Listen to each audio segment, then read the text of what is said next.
She was 29 years old, 130 pounds soaking wet, and she was cleaning a rifle that had ended 41 lives.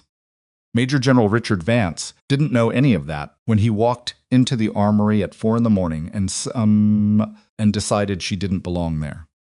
He was about to give a lecture. He ended up receiving one. One tiny bronze pin. That's all it took. One pin above her ribbons, barely the size of a thumbnail, and every word died in his throat like he'd swallowed glass.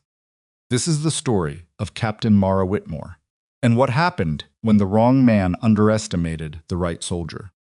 If this is your first time here, hit subscribe, tap the like button, and drop your city and country in the comments below. I want to see exactly how far this story travels. Now stay with me, because this one does not slow down. The armory at Redstone Military Base smelled the way all armories smelled, like solvent, cold steel, and years of accumulated institutional sweat baked into the concrete walls. Fluorescent tubes hummed overhead with that particular dying insect frequency that never quite settled into silence, and the light they threw was the color of old paper, flat and unforgiving. 4:07 in the morning. Outside, the Colorado high desert was below freezing. Inside, the heat was on, but working poorly, and the cold pressed through the walls in a slow, patient way that reminded you it had been here longer than the building. Captain Mara Whitmore sat alone at the second workbench from the door, a disassembled M82A1 Barrett spread across a cleaning mat in front of her. The upper and lower receivers were separated. The bolt carrier group was out. She had the cleaning rod in her left hand and a patch in her right, and she was working the bore with the kind of focused, mechanical patience that had nothing performative about it. No headphones, no phone on the bench. Just her, the rifle, the light, and the particular silence of someone who preferred their own company at hours when the rest of the world was unconscious. She was not aware that anyone had entered the building. The first sign she got was the change in the floor's resonance, heavy footsteps, boot heels, the deliberate cadence of someone with rank, and no particular reason to move quietly. She didn't look up.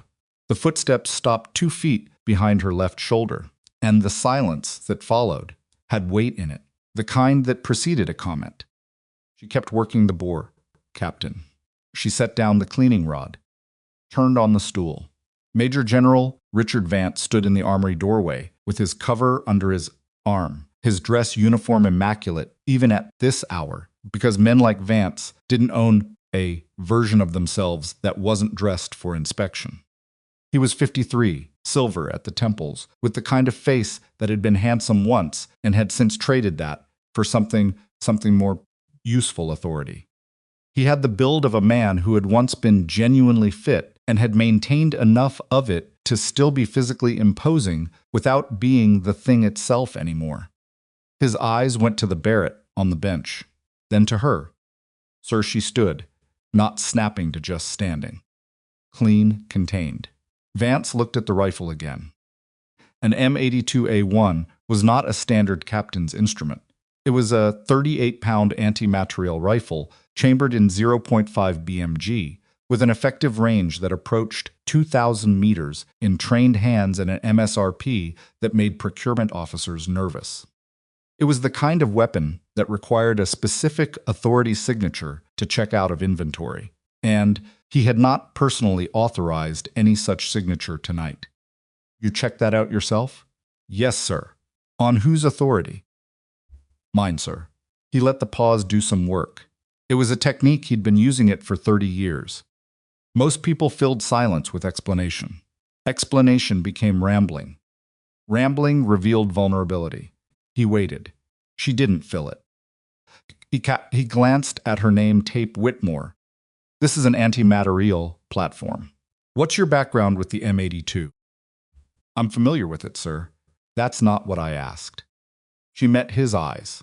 She had dark eyes, the kind of dark that didn't reflect much, and she looked at him without particular challenge or particular deference. Just looked at him, the way she might look at a door she was deciding whether to open. I've put approximately 4,000 rounds downrange on the platform, sir. across multiple environmental conditions and field configurations. Vance almost smiled. Almost. 4,000 rounds. That's a specific number. I keep records. He moved around the bench, positioning himself where he could look at the disassembled weapon. He picked up the bolt carrier group carefully. He wasn't careless with equipment and turned it over. You know what the maximum effective range of this system is on a human-sized target? 1,800 meters, sir, against a stationary target under optimal atmospheric conditions. Real-world practical engagement range drops to around 1,400 with meaningful accuracy degradation beyond that, without significant environmental compensation. He set the BCG down.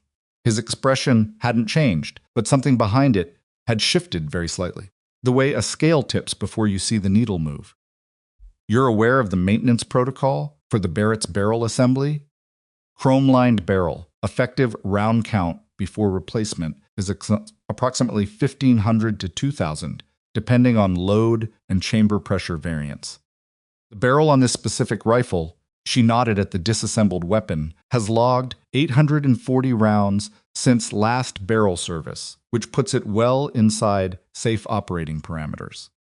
The trigger group was last adjusted 11 weeks ago and is currently set at approximately 4.2 pounds, which is on the heavier side of my preference, but within acceptable tolerance. Schematics. Vance was quiet for a moment.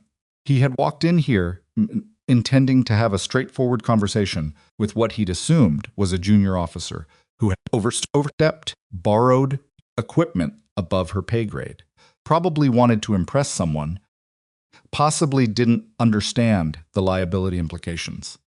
He'd given versions of this conversation maybe 100 times over his career. It was routine, a gentle correction wrapped in enough rank to make it land cleanly. He was now standing in a different conversation than the one he'd planned. How long have you been stationed at Redstone? 8 weeks, sir. Where before? A pause. Brief. I'd rather not get into the operational specifics, sir. He raised an eyebrow. I'm a 2-star general, Captain. Yes, sir. I understand that. Another silence. This one felt different from the ones before it, less like a technique, and more like both of them holding something at arm's length simultaneously. What is your current assignment here? Transitional administrative review, sir. Pending reassignment determination. He translated that the way anyone with his experience would, she'd been pulled from an operational posting and was sitting in bureaucratic purgatory while some office somewhere decided what to do with her. It happened, sometimes for disciplinary reasons, sometimes because of classification complexity, sometimes because operators with unusual profiles didn't fit neatly into the Army's preference for legible career arcs, and the system responded to ability by parking people. He was about to ask more when his eyes moved, in the way eyes sometimes do, at the periphery of intention, to the cluster of ribbons and insignia above her left breast pocket. He'd noted them before. He'd been in uniform for 30 years. He read a rack of ribbons the way a mechanic read an engine. He'd clocked the Combat Action Badge, the Bronze Star with V device, 2 Army Commendation Medals with Valor Distinction, the usual deployment patches. Standard high-performing officer profile. Interesting but not unusual. He had not until this moment processed the single pin above the ribbon rack. It was small, bronze. It depicted a stylized crosshair over a feather, an unusual design, almost more decorative than military, which was part of why he'd filed it in the background on first look. His brain had categorized it as a unit pin, or a marksmanship badge of some variety. Now, looking directly at it, he recognized it. The blood drained from his face. Not visibly, he had 30 years of practice, keeping his face under control. But something changed in the quality of his attention. The way air pressure changes before weather arrives. The Phantom Marksman designation was not widely known outside of a specific tier of the military. It was not publicized, not listed in the standard orders of precedence for military decorations, and not something you'd find on any publicly available database. It existed in a category of distinction that the Army used very rarely and did not advertise, awarded only to operators whose confirmed combat records met standards that were not written down anywhere most officers could access. Criteria, to the extent Vance knew them, were extraordinary. Triple-digit confirmed long-range engagements with authenticated precision records. 0 civilian casualty incidents. Consistent performance under conditions specifically designed to induce psychological breakdown. A psychological evaluation board review. Years of it. There were, to his knowledge, 11 service members in the entire United States military currently carrying the Phantom Marksman designation. He was looking at one of them. She was 29 years old. She was sitting in an armory at 4 in the morning cleaning a rifle, while the Army tried to figure out what form to put her in. He became aware that he had been staring. He became aware that she had been watching him become aware of it. He stopped, recalibrated. How long have you held that designation? 14 months, sir. And you're sitting in transitional administrative review. Yes, sir. He looked at the rifle, looked at her. Said nothing for a moment that stretched uncomfortably. I owe you an apology, Captain. Sir, you didn't know. That's exactly the problem. He said it quietly, with the weight of a man identifying something in himself he didn't like. He set his cover on the bench, pulled a stool from under the adjacent workstation, and sat down across from her. How many confirmed combat eliminations? She didn't answer immediately. Not because she was being coy, he could see her doing something in her expression that looked like deciding whether the number was something she wanted to hand over, like it meant something beyond the arithmetic. 41, sir. The number landed in the room and stayed there. Vance had served in combat. He'd known snipers. He'd known special operations soldiers with confirmed records that could make a line officer's throat tighten. 41 was not a number you heard from a captain at a transitional administrative posting. 41 was the kind of number that came with its own gravity. When? 18 months of forward deployment, sir. Multiple operational theaters. He wanted to ask which ones. He understood, from the way she declined his earlier question, that she was not going to tell him. Her records were almost certainly classified above his current need to know, which was an uncomfortable thought for a 2-star general. Were any of those, he paused, choosing words carefully consequential in terms of operational outcome. Some of them prevented mass casualty events, sir. If that's what you're asking. How many? 7. Confirmed prevention engagements, where post-mission analysis established that engagement timing was critical to civilian outcome. 7 times, in 7 separate operational scenarios. This woman had identified the moment between an attack being launched and civilians dying, and she had threaded around across distance and atmosphere and mechanical uncertainty and eliminated the threat before the threshold was crossed. 7 times. Vance was quiet. Outside, the wind came up a high desert gust that rattled the armory's metal cladding and made the fluorescent tubes shiver. Cleaning solvent smell had gotten into the back of Vance's throat, and he was going to be tasting it for the rest of the morning. Why didn't you tell anyone when I was questioning you? Mara looked at the disassembled Barrett, picked up the bore brush, went back to the barrel, not meeting his eyes. You didn't ask the right questions, sir. I didn't ask any questions. I lectured you. Yes, sir. The word landed with nothing extra on it. No judgment, no satisfaction. Just acknowledgement. He was quiet again. She worked. He noticed that her hands were very steady and that she moved around the M82's components with a familiarity that looked the way. Real familiarity looked not like someone demonstrating comfort, but like someone so past the need to demonstrate anything that comfort was just the ambient condition. Who processed your assignment here? He asked. G1, sir. Administrative backlog. My clearance tier creates some complications with standard duty assignments. Complications. I have a level IV specials access designation, sir. Most standard billets aren't built around that clearance level, so the assignment process takes longer. Park you somewhere while they work it out. He absorbed that. Level IV, special access, placed her above most operational units' compartmentalization levels, which meant that assigning her to a standard role created information security complications. The Army's solution to information security complications was historically to create a desk and put someone behind it and let the problem sort itself out. She'd been an elite long-range operator running quiet missions in active theaters and was now sitting in a Colorado armory at 4 a.m. cleaning a rifle, and you asked Iskri because the paperwork was complicated, said something about the institution that Vance didn't find comfortable. Mara. He used her first name without particularly deciding to. What do you want? She looked at him. The directness of it was almost startling, not aggressively, but complete.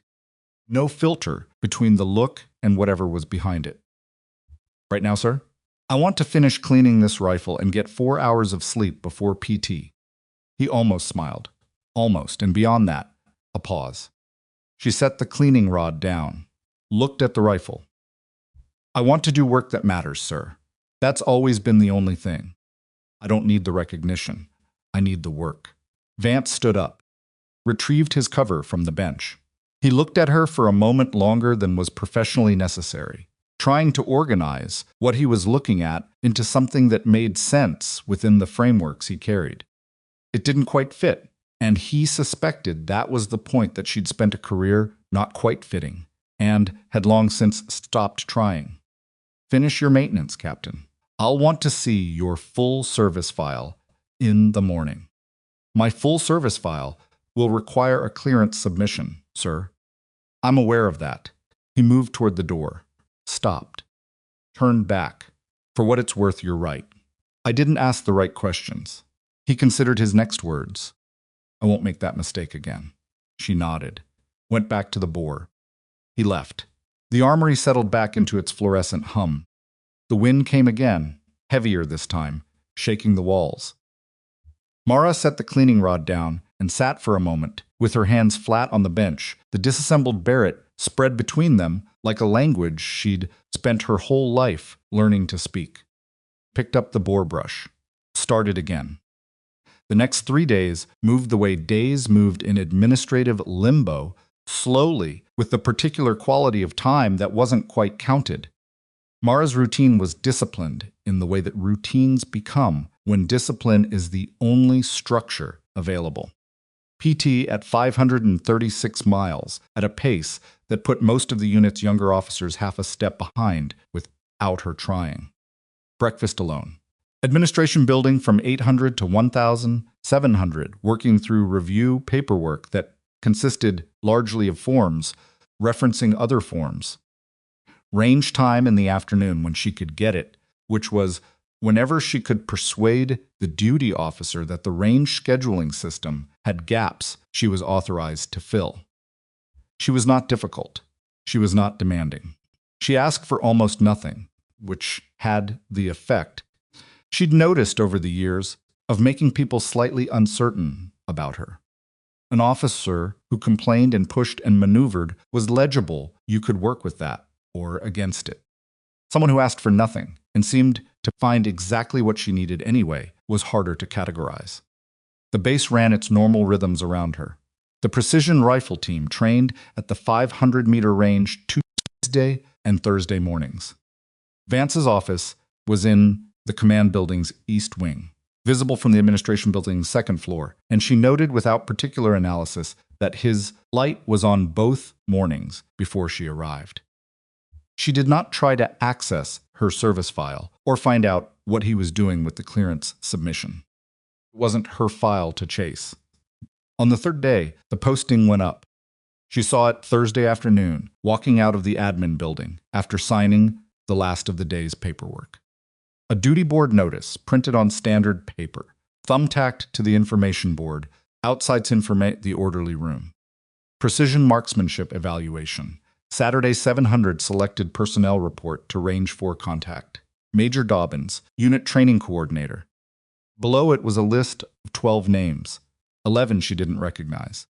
The 12th was hers. She stood in front of the board for a moment, read it twice, then walked back toward the barracks. That evening, she found Staff Sergeant Caleb Mercer leaning against the wall, outside the equipment cage, with his arms crossed and a look on his face like a man who was aware she was there, then had decided to do nothing about it. Mercer was 34, broad through the shoulders, with a confirmed record of 23 long-range combat engagements and a distinguished marksman badge that he wore with the quiet pride of someone who had earned a thing the hard way and knew exactly how hard the way was. He was the best precision shooter on base. He'd been the best precision shooter on base for 4 years. He looked at her for a moment. Then he looked at the equipment cage wall. "Whitmore," he said, "Mercer. Heard you're on the precision eval Saturday." Word travels. He uncrossed his arms, crossed them again. "You know what it is. An evaluation. A show." Something in his jaw tightened. Vance pulled together every qualified shooter on post. "Plus you," she watched him. "You think that's a problem?" "Think," he stopped. Started over. "I've been the top-rated sniper at this base for 4 years. I've got 2 confirmed engagements in the past 8 months.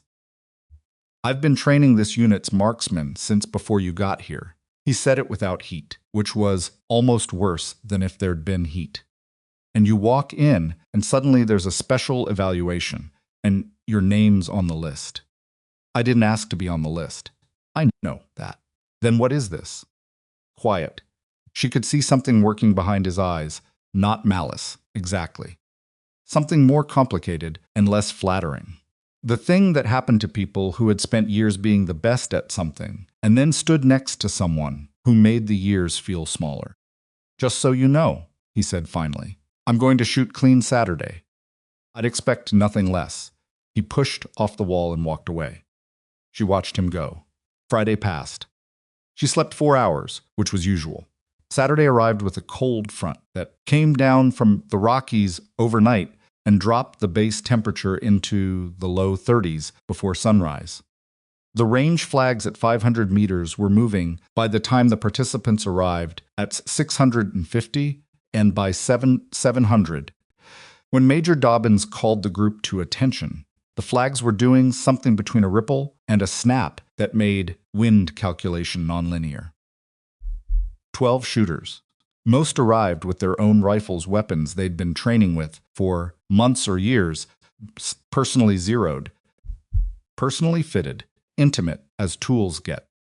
3 brought the Army standard M24 SWs. 2 had M110s.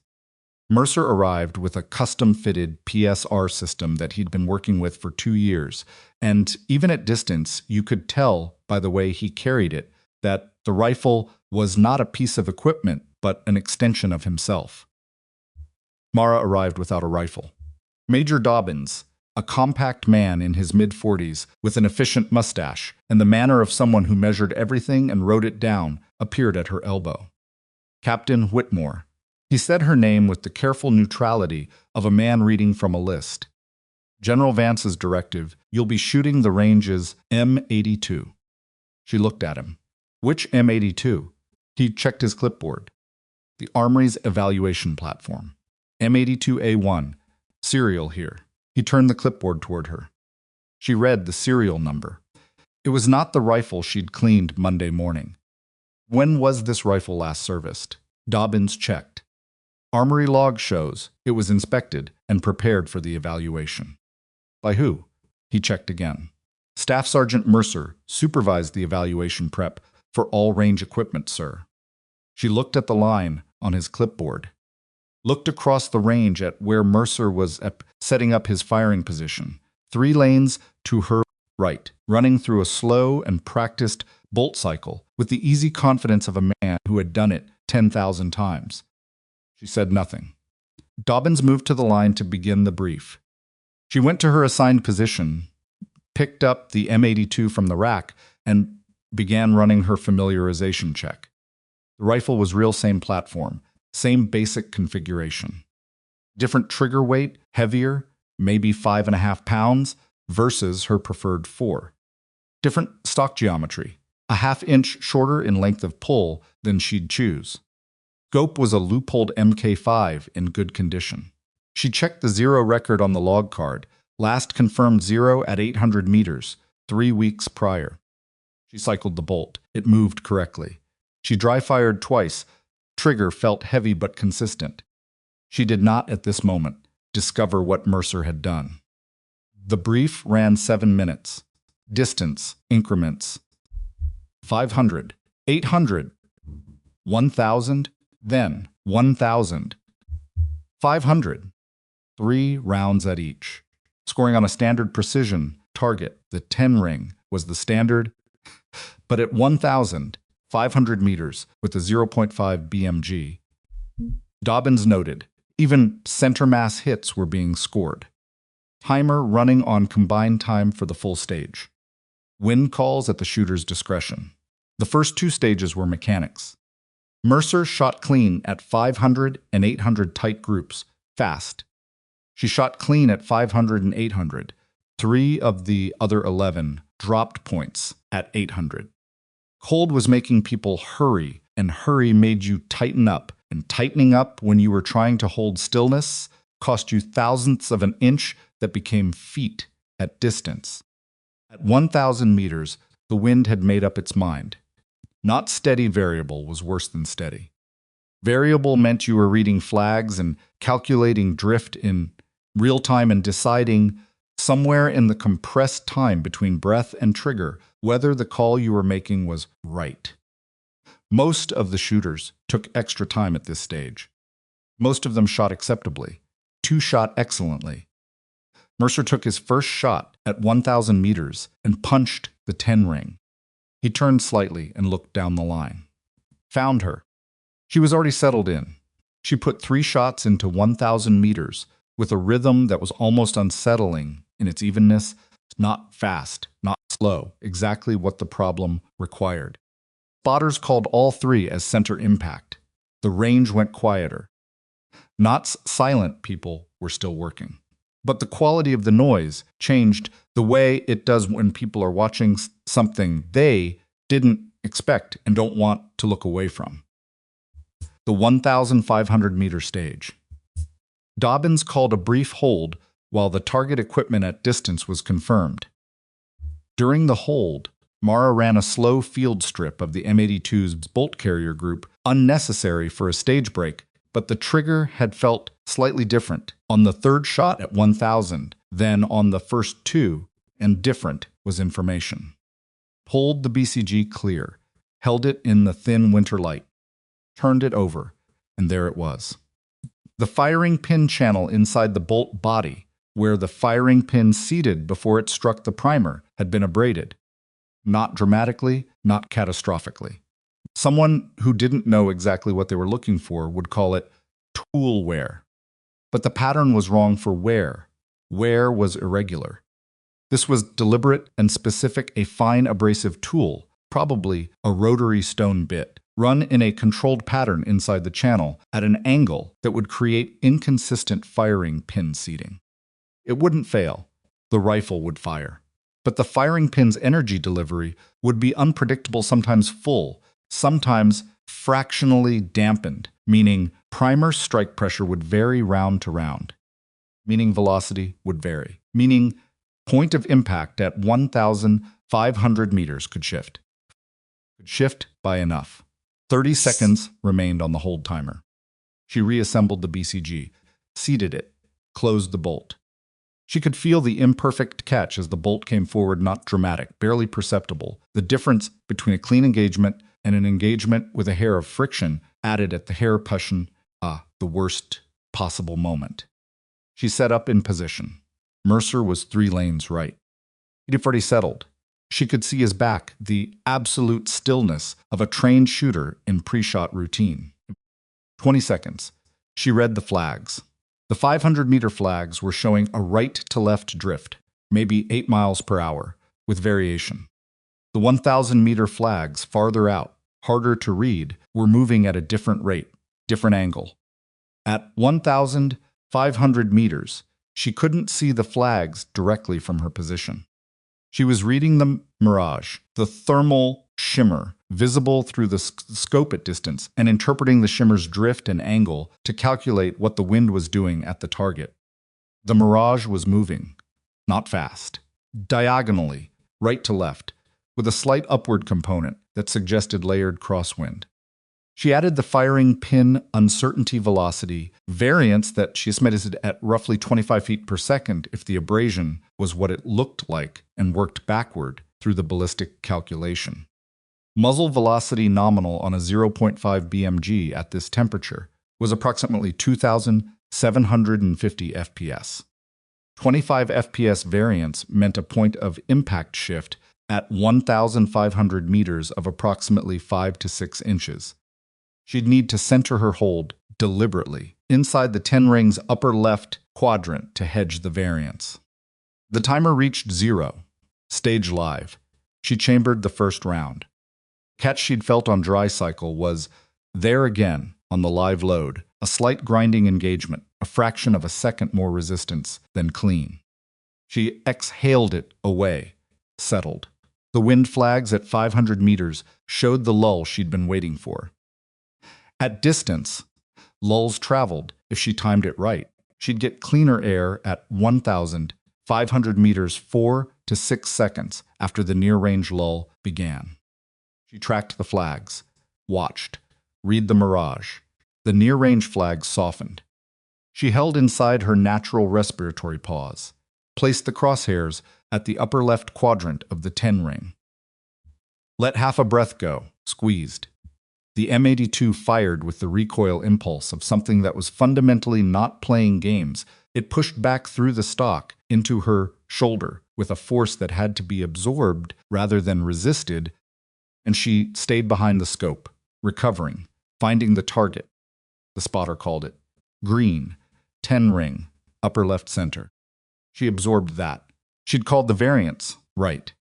She'd also called the wind right, which meant the layered crosswind was consistent enough to hold across the stage. Second round. She loaded, felt the catch again, settled. The wind flags had picked back up. She waited 6 seconds for the next lull cycle, found it, held, corrected slightly for a right drift variance she was seeing in the mirage's upper layer. Fired. Green, 10 ring, fractionally lower, edge of center. Third round. The wind changed on her. The 500-meter flags went from right to left drift to a momentary dead calm, which in her experience of this wind pattern meant it was either ending or reversing, both of which were worse than consistent. She had approximately 2 seconds to decide, take the calm or wait for the reversal and call a different hold. Took the calm, loaded, felt the catch. Harder this time, the firing pin channel was getting worse with cycling, exactly as she'd calculated. She adjusted her hold point fractionally further into the upper quadrant to compensate for the increased velocity variance. Held, fired. The recoil came. She recovered. The spotter was quiet for half a second, the kind of half second that meant they were checking. Green, dead center, top of the 10 ring. The range was completely quiet. Mara cleared the rifle, set it on the rest, sat up. 3 lanes to her right, Mercer's last round was still in his chamber. She became aware, in the specific way that peripheral attention becomes awareness, that he had been watching her instead of shooting. Felt the heat of it without looking. She looked at the damaged BCG in her hand. Major Dobbins was moving toward her position. She held up the bolt carrier group. "Sir," she said, quietly, so only he could hear, "I need to report a maintenance discrepancy." Dobbins took the BCG, looked at it, turned it over. His face changed. He keyed his radio. "This is Dobbins. I need the duty armorer at range 4 immediately. We have an equipment issue." The range went completely still. Mercer, 3 lanes right, still hadn't fired his last round. He was watching the radio traffic. Watches in Dobbins' face. Watching what was happening. His hand came off his rifle. Mara watched him watching her. She said nothing. There was nothing to say yet. The armorer arrived in 4 minutes. Dobbins handed over the BCG and spoke in low, controlled tones. The armorer examined it for 30 seconds, pulled out a penlight, tilted the bolt into the light. He looked up at Dobbins. Dobbins looked at Mara. Mara had already been watching both of them. Only 2 people had been in the armory with unsupervised access to the evaluation equipment the previous night. The duty log would establish that cleanly. One of them was standing 3 lanes to her right, his hand off his rifle, his breathing no longer even. The armorer's name was Specialist Yuan, and he was 26 years old and had been doing this job for 3 years, and in 3 years he had seen equipment that was worn, and equipment that was damaged, and equipment that had been abused in the field, and equipment that had been improperly stored, and equipment that had been dropped, and equipment that had been dragged across gravel, and none of that had prepared him for what he was looking at now. He tilted the bolt carrier group into the penlight's beam a second time, then a third. Then he lowered the light and looked at Major Dobbins and said, "Very quietly, sir, this wasn't accidental." Dobbins didn't say anything for 4 seconds. His jaw worked slightly, the way a man's jaw works, thusing. Something he did not want to process. "You're certain?" "The abrasion pattern inside the channel, it's directional, sir. Consistent stroke angles. This was done with a tool." Deliberately, Dobbins looked at Mara. Mara was sitting on the shooting bench, with her hands folded in her lap, the picture of someone waiting for a bus, not tense, not urgent, just present. Barrett was on the rest beside her. The range had gone quiet enough that you could hear the wind hitting the far berms. 11 other shooters were standing at their positions, or slightly behind them, doing the thing people do in institutional environments when something has gone wrong, that they're not part of a studied casualness that was mostly just suspended attention. Mercer had not moved. He was standing at his position with his hands at his sides. His PSR system was on the bench in front of him. His last round was still chambered. He had the posture of a man who had decided that any movement at all was a statement he wasn't ready to make. Dobbins keyed his radio again. "This is Dobbins at range 4. I need a duty officer and security personnel. Do not make this a general announcement." He released the key, looked at Yuan, bagged the BCG. "Chain of custody starts now." Yuan produced an evidence bag from his kit standard armorer's practice. He carried them for this kind of documentation and sealed the bolt carrier group inside, with someone who in Simpson's hands, that the care of someone who understood that the object in his hands had become something other than hardware. Mara stood up. "Sir, I'd like to continue the stage." Dobbins looked at her like she'd said something in a language he didn't immediately speak. "Captain, the equipment has been compromised." "Yes, sir." She nodded at Yuan. "Could Specialist Yuan confirm that the rifle's barrel and trigger group are unmodified?" Yuan looked at Dobbins. Up. Dobbins looked at Mara. Something passed through his expression, something that might have been respect in a different moment, or might have been something closer to discomfort at the shape of what he was watching. "Yuan," Dobbins said. Yuan ran a quick inspection, 3 minutes, thorough. Barrel interior, trigger group, mounting. He straightened up. "Barrel's cleans, sir. Trigger group is standard, scope is zeroed and mounted correctly. The only modification was to the BCG. And I've already fired 3 rounds at 1,500, Mara said. "I know what the rifle's doing now. The BCG will need to be replaced before the weapon is safe for extended use. But for the purposes of completing the stage," she looked at Dobbins without particular pleading. Just looked at him. "I'd like to finish what I started." Dobbins was quiet for a moment. He looked at the range, the other shooters, at Mercer, who was still standing very still at his position. "You've already shot your 3 rounds, Captain." "Yes, sir." "You're asking to complete additional rounds on a damaged platform, on a stage you've technically already completed, using a bolt carrier group I just had bagged as evidence." He said it slowly, parsing it out like a man reading a contract. "Why?" She was quiet for a moment. "Because the stage isn't over until everyone shoots, sir." and I want to be on the line when Sergeant Mercer shushnunts his last round. The silence that followed was the specific silence of a room where everyone heard something that they were going to be thinking about for the rest of the day. Dobbins looked at Mercer. Mercer had not reacted. His face had the fixed quality of something cast, not grown. Stage is concluded, Dobbins said finally. All personnel, stand down. Hold your positions. He walked toward the duty officer, who had arrived from the access road, a young lieutenant named Price, who had the look of someone who had been having a normal Saturday and was now not having one. Mara sat back down on the bench. She picked up a cleaning rag that wasn't going to clean anything and folded it in quarters, then in quarters again, then set it down.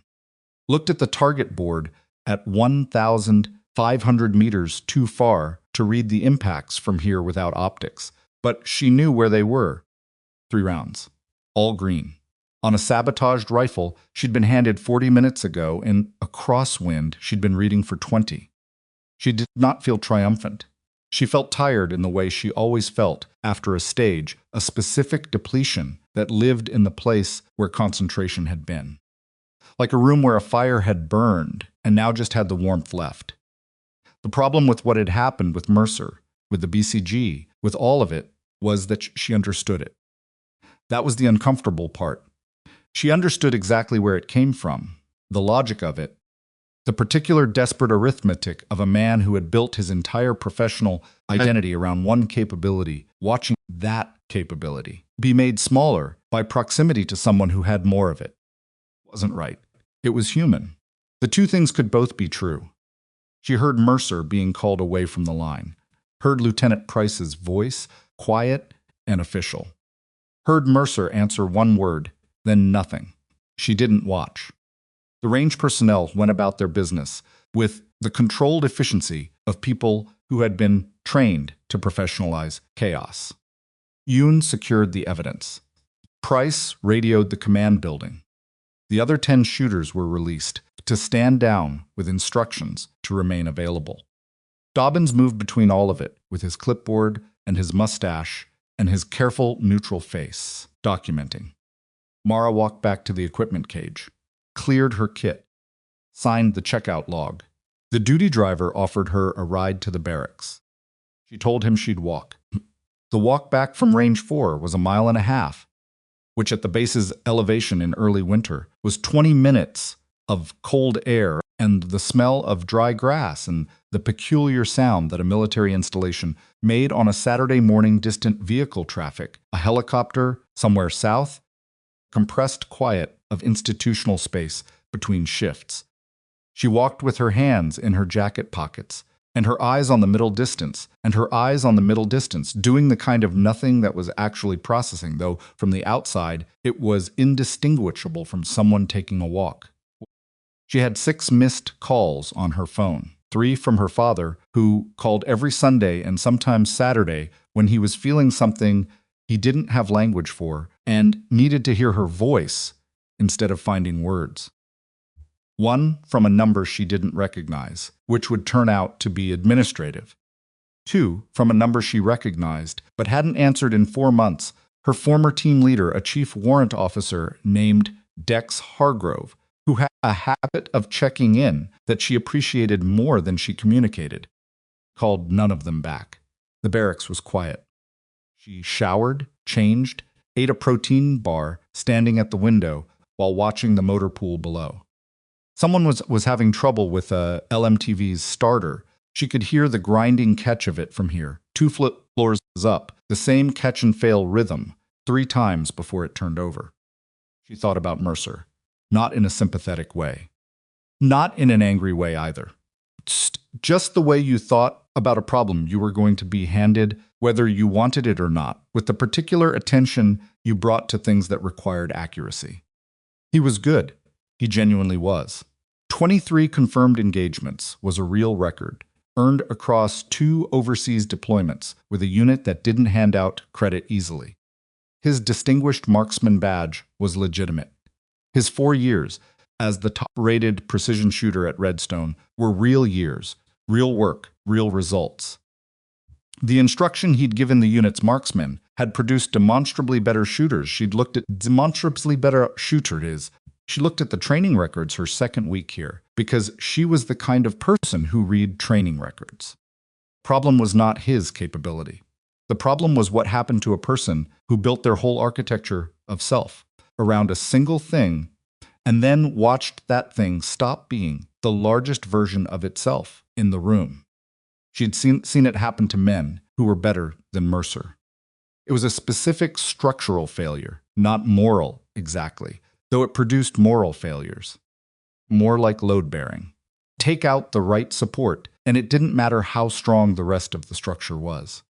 She didn't think that made what he did acceptable. Thought it made it explicable, which was a different thing, and the difference mattered. Her phone rang. She looked at it. Vance's office number. She answered. Captain Whitmore. His voice was the same as in the armory controlled, with the particular tightness of a man managing more than one thing simultaneously. Sir, I've been briefed on the Range 4 situation. I want you in my office at 1400. Yes, sir. Are you all right? The question landed differently than she expected. She took a half second to locate the right answer, which told her something about how rarely she was asked it. I'm fine, sir. I finished the stage. A pause. I know. Dobbins filed the scores. Another pause. Shorter. I'll see you at 1400. He ended the call. She set the phone on the windowsill and looked at it for a moment.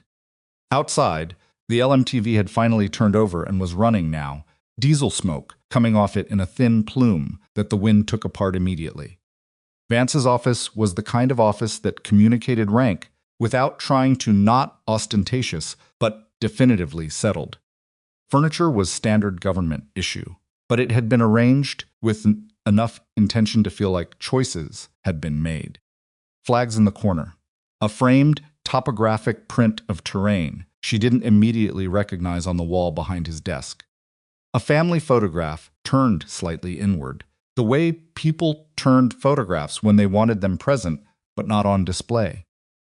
He was behind the desk when she came in. He didn't stand, which was not disrespect. It was the posture of a man who was still working, who had been working since the radio call from Range 4 interrupted whatever his Saturday had been, and who had not quite stopped moving long enough to adopt a formal mode. Sit down, Captain. She sat. The chair was uncomfortable in the precise way that government-issue chairs were always uncomfortable, a functional indifference to the human body that she had long since stopped registering. Vance put down what he'd been reading, looked at her steadily for a moment. I owe you an explanation about the evaluation. Sir, I designed it. He said it plainly, without the hedging that would have made it a smaller admission. Pulled the 12 best qualified shooters on post, and I included you. I wanted to see you operate under structured conditions, with witnesses, on record. He paused. I also didn't give you the option of refusing. She was quiet. That was, he searched for the word, not generous.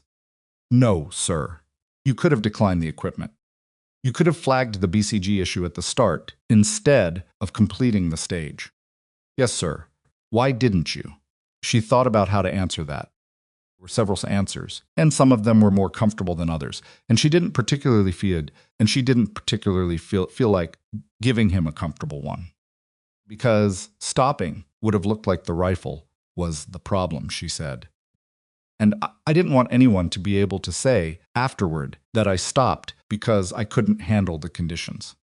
He nodded slowly. That answer, he understood the arithmetic of how female officers in specialized roles managed perception, specific double standard of being allowed to fail in ways that confirmed assumptions versus having to succeed through conditions that would end most men's attempts.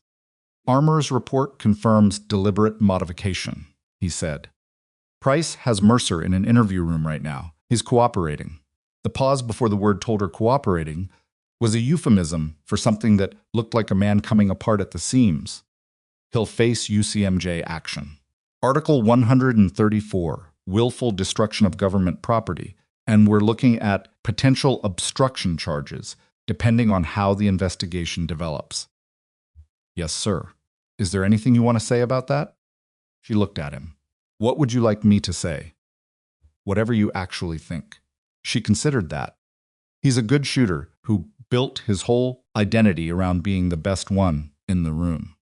And then he wasn't. That's not an excuse for what he did. It's an explanation. Vance watched her. Most people in your position would be angrier. I've been angry before, sir. It's not very useful. What is useful? Understanding why people do things. So you can predict them, or prevent them. She paused. Or help them, when that's the option on the table. He leaned back slightly, not relaxing, just giving himself distance to look at something from. Your service file came through this morning. Full package. It required 2 additional clearance verifications, which is why it took until now. He didn't open it. I read it. She didn't say anything. The 7 civilian protection engagements you mentioned Monday. The file gives more detail. Yes, sir. Operation Hollow Reed. Sector 7. That's the Zabur Province corridor. I can't confirm operational specifics, sir. File does. Under my current access level. He looked at her steadily. Compound with 63 confirmed civilians, sir. 14 children. You made the engagement from a compromised position, with a partially obstructed line of sight. In wind conditions, the meteorological log records as 22 miles per hour, with gusts to 31, at 1,847 meters. She looked at the topographic print on his wall. She knew that range. She knew that wind. She knew the exact quality of light that morning, the way the mirage had been shifting in the scope, the 3.5 seconds she'd had to make a decision that would either stop an attack on 63 people or not. The file says the team didn't know if you'd made the shot until the secondary explosion confirmed it, Vance said. Because at that range, in those conditions, the round's flight time was minus. Long enough to feel like forever, she said, quietly. Not for him, just the only accurate description of it. He was quiet for a moment. You've never been formally recognized for that engagement. It was classified at a level that precluded standard citation, sir. I know. He looked at the file, then at her. I'm working on that. She shook her head slightly. Sir, with respect, it's not about you, Captain. It's about the record. He said it with a firmness that was not unkind. The Army has a habit of using people and then parking them in administrative review and losing the context for what they've done. I'm not going to do that. He paused. Not to you. Not again. The clock on his wall marked a minute. Outside, through the office's single window, the afternoon light was the low yellow of a Colorado winter afternoon, clear and cold, and making the base's buildings cast long, flat shadows eastward. I have something to ask you, he said. Sir, after the UCMJ process runs its course, which will take time, and I won't prejudge the outcome, we're going to have a gap in the precision rifle instruction program. Mercer was the lead instructor. He held her eyes. I'd like you to step into that role temporarily, as an additional duty alongside whatever assignment your clearance review produces. She looked at him. Instruction. Teaching the next generation of marksmen. The unit has 16 soldiers in various stages of the precision qualification pipeline. Most of them are competent. A few of them are good. None of them have anyone right now with the experience level to take them further than they currently are. She was quiet. You turned down positions before, he said. Operational command offers. I saw them in the file. 3 separate offers in 18 months. Yes, sir. Why? She thought about that. It was not a short answer. Because I was useful where I was, she said. The operational role, making shots at distance, protecting people, stopping events before they started, I was good at it. Good enough that replacing me had a cost. And I knew what the cost looked like. She paused. Leadership offers are different. They're about moving me out of the position where I do the most direct good and into a position where I manage other people doing less of it. That's a very operational tier way of looking at leadership. Yes, sir. It's also not wrong. He folded his hands on the desk. What if the instruction role was the position where you do the most direct good, not managing teaching, taking people from good to exceptional? She thought about that differently than she'd been thinking about it. Turned it over. Temporarily, she said. To start, she looked at the topographic print on his wall again. It was Kandahar province, she recognized it. Now, he'd been there. Probably as a junior officer, in a time when the terrain had been a daily operational fact rather than a memory someone had framed and hung. I want to think about it, sir. That's fair. He nodded. Take until Monday. She stood. He stood with her this time. Captain. He said it as she was turning toward the door. Paused. You're aware that the evaluation scores are final. All 3 stages. Yes, sir. Your combined score and time were the top result in the field. He said it with the flatness of a man reading a fact into the record. By a margin that I'm told the range staff found notable. She didn't say anything. I wanted that on record between us, he said. Whatever else happens with Mercer and the investigation and the administrative process, that result stands. She looked at him for a moment. Thank you, sir. She left. The hallway outside Vance's office was empty in the specific way that command building hallways were empty on Saturday afternoons, that institutional suspension where the building was present but not occupied. The kind of quiet that had fluorescent lighting and linoleum and the smell of cleaning product underneath everything else. She walked it slowly. The information she was carrying now had weight. Not the kind of weight that crushed, the kind that needed to be distributed correctly, the way a load needed to be rigged before you moved it, or it would shift. Mercer was in an interview room. Vance was working on her service file. 16 soldiers were in a precision qualification pipeline with no lead instructor.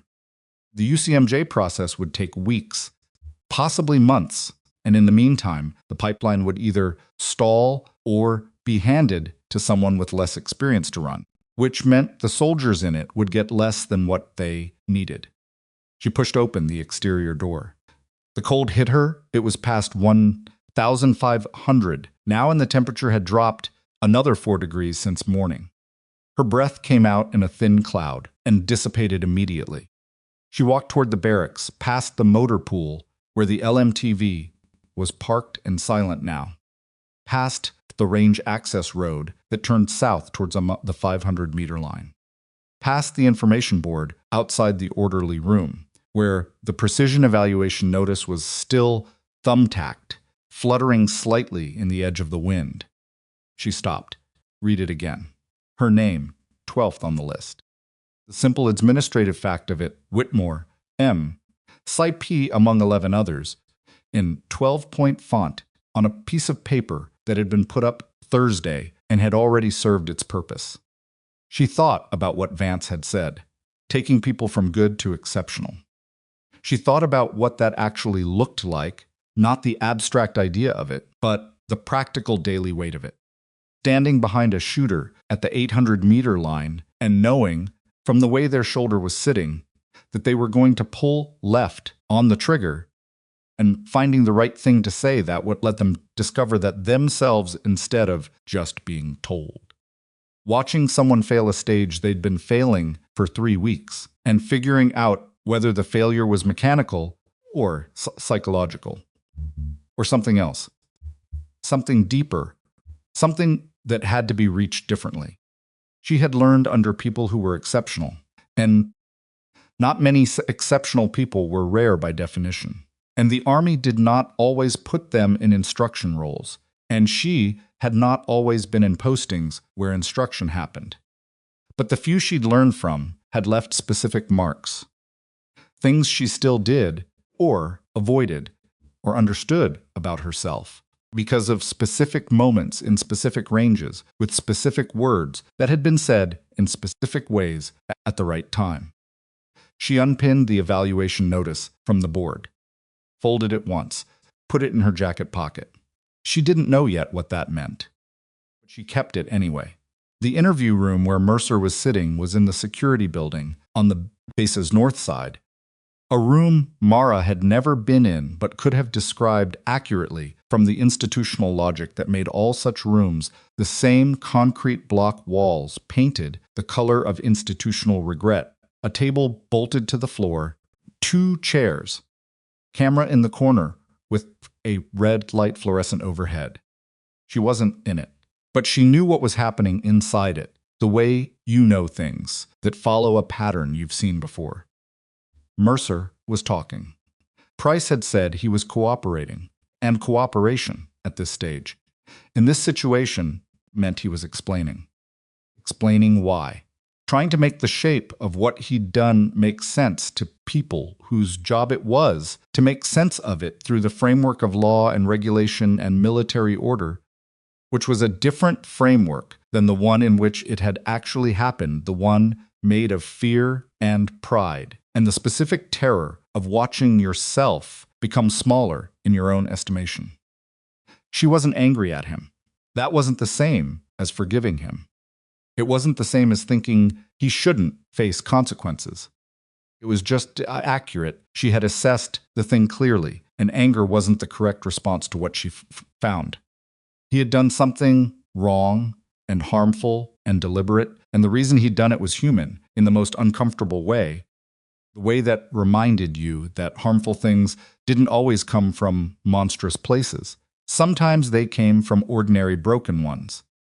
She went back to the barracks. Ate dinner in the cafeteria. The Saturday menu was limited. She had the pasta and a side salad that was technically a salad, and sat alone at a corner table with her back to the wall, which was habit and reflex, and had nothing to do with thinking she was in danger. Specialist she didn't know sat down across from her with a tray and said, "You're the one from the range today, right? Captain Whitmore?" She looked at him. He was maybe 22, with the uncertain energy of someone who'd heard a story and found himself adjacent to the person in it. "Word travels fast," she said. "Range 4 is like everyone knows." He hesitated. "Is it true you shot clean on a sabotaged rifle? At 1500. She ate a piece of pasta. Where'd you hear that?" Dobbin's driver, who heard from UN. She considered that information chain. "Probably get your information from official sources, specialist." "Yes, ma'am." He didn't move. "But is it true?" She looked at him. He was earnest in the way that young soldiers were earnest when they hadn't yet had the earnestness complicated by enough hard experience, and there was something in it that was worth not destroying carelessly. "I finished the stage," she said. "That's all." He nodded. Seemed to feel that was enough. Picked up his tray. "Thank you, ma'am." He leapt aft. She sat with the pasta and the salad and the corner table and the 41 confirmed engagements that nobody in this cafeteria was supposed to know about, and the Phantom Marksman pin on her uniform. Blouse that most people who saw it didn't recognize. She sat with the folded evaluation notice in her jacket pocket and the question Vance had asked and the specific texture of what Mercer's face had looked like when she'd held up the BCG and asked Dobbins for the armor. She hadn't done it to destroy him. She'd done it because the record had to be accurate. The record always had to be accurate. But she was aware that those two things could be true simultaneously and still not add up to anything comfortable. Outside the cafeteria windows, the Colorado sky had gone the deep, dark blue of altitude in winter and 7 o'clock, and the base's perimeter lighting was casting its amber wash across the motor pool, and the range access road and the information board still fluttering slightly in the edge of wind that never quite stopped. Her phone buzzed on the table, a message from a number she didn't have saved. The text was 4 words. "I'm sorry. I'm sorry." She looked at it for a long time. Then she turned the phone face down and finished her dinner. She slept 6 hours, which was more than usual. Sunday passed the way Sunday passed on a base mid-investigation with a surface calm that was actually suspended agitation, like a room where all the furniture has been moved 2 inches and nobody has said why. People were polite and careful and moved around the subject of Range 4 and Staff Sergeant Mercer with the deliberate avoidance of people who understood that the ground was not finished settling yet. The precision rifle team's Tuesday training slot had been quietly removed from the schedule. Dobbins had filed his incident report. The UCMJ machinery had begun its slow, methodical turn. Mara ran 8 miles at 530 in 29-degree air, came back, showered, ate, and spent 4 hours in the administration building, finishing the last of the review paperwork that had been her official reason for existing at Redstone. She answered Dex Hardsgrove's call in the afternoon, kept it short, gave him almost nothing, which was their established mode, and which he accepted without complaint because he'd known her long enough to understand that her silences were not distance but calibration. She called her father back that evening. He answered on the first ring, which meant he'd been waiting, which was the thing about her father. He waited without making it a statement, without letting it become pressure, just held the line open in that particular patient way that had no performance in it, and she had never adequately thanked him for that. Hey, Bug. He used the name he'd been using since she was 4. She'd stopped objecting to it sometime in her mid-20s when she'd run out of available objections and accepted that some things were permanent. Hey, Dad, you good? I'm good. She looked at the ceiling of her room, a water stain in the corner that had dried into an abstract shape. Busy week. Yeah. He knew what busy weeks meant in her context. He'd been Army himself, retired CWO4, 31 years, helicopter maintenance, so he understood the institutional texture of it without needing the specifics. Eating okay? Eating fine. You sound tired. I slept 6 hours. That's not the same thing as not being tired. She exhaled slowly. No, she said. It's not. He was quiet for a moment. Anything you want to talk about? Not really. A pause. Just, I'm figuring something out. Whether I want to do something different. Different how? Teaching. Instead of, she searched for the word that didn't require a clearance level to understand. Instead of what I've been doing. He thought about it. Could hear him thinking, the slight shift in his breathing. What's stopping you? I don't know if I'm a teacher. You know how to do the thing, don't you? That's not the same as knowing how to teach it. No, he said, but it's the start. Another pause. Your grandmother could bake the best biscuits I've ever eaten in my life. Perfect every time. You know what she was terrible at? Teaching someone else to bake biscuits. Taught me for 6 years, and I still couldn't do it. The knowing and the teaching are different muscles. A beat. Kept trying, because she figured if she could get even one person to make them right, they'd outlast her. Mara was quiet. You still there, Bug? I'm here. Whatever you decide, he said, with the simplicity of someone who had never attached conditions to it, you'll figure out the right thing. Talked for another 10 minutes about nothing consequential, his neighbor's truck, a book he was reading, the weather in Kentucky, where he lived in a house she'd grown up in, and visited every chance she got, which was not enough chances. When she hung up, the room felt slightly different. Not better, exactly, just inhabited differently. She pulled the folded evaluation notice out of her jacket pocket, where it had been since Saturday. Unfolded it. Read her name on it one more time. Then she called Vance's office line. It was 2,130 on a Sunday, he answered. Captain Whitmore. Sir, I'll take the instruction roll. A pause. Shorter than she expected. Good. I'll have the orders cut tomorrow. Thank you, sir. Get some sleep. He ended the call. She put the notice on the desk and lay on the bed and looked at the water stain on the ceiling and thought about 16 soldiers in various stages of a qualification pipeline and what they needed and how you started. Monday delivered its complications and schedule. The orders for her additional duty assignment came through at 900. By 930, 3 of the 11 precision evaluation participants had heard about them through channels that moved faster than official ones, and by 1,100, when she appeared at the range training facility to begin her preliminary assessment of the pipeline program's current status, There were 4 soldiers in the common room who looked at her entry with the specific expression of men who were reserving judgment while also having already formed one. The range training facility was a flat-roofed building adjacent to Range 3, with a classroom section and a small armory cage and a planning room with a whiteboard that had been used so many times the ghost of previous diagrams was permanently visible through the current ones. It smelled like the armory solvent and cold and the particular institutional composite of years of occupation.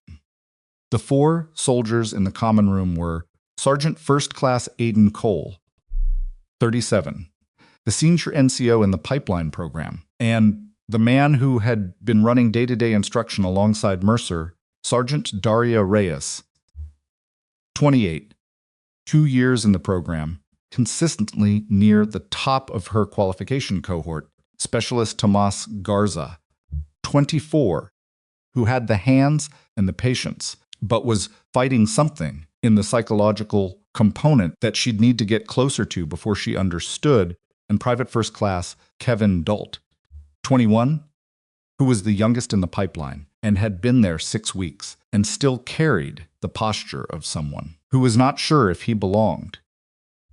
Cole looked at her without warmth, not hostile professional, which in his particular application meant cool with all the edges showing.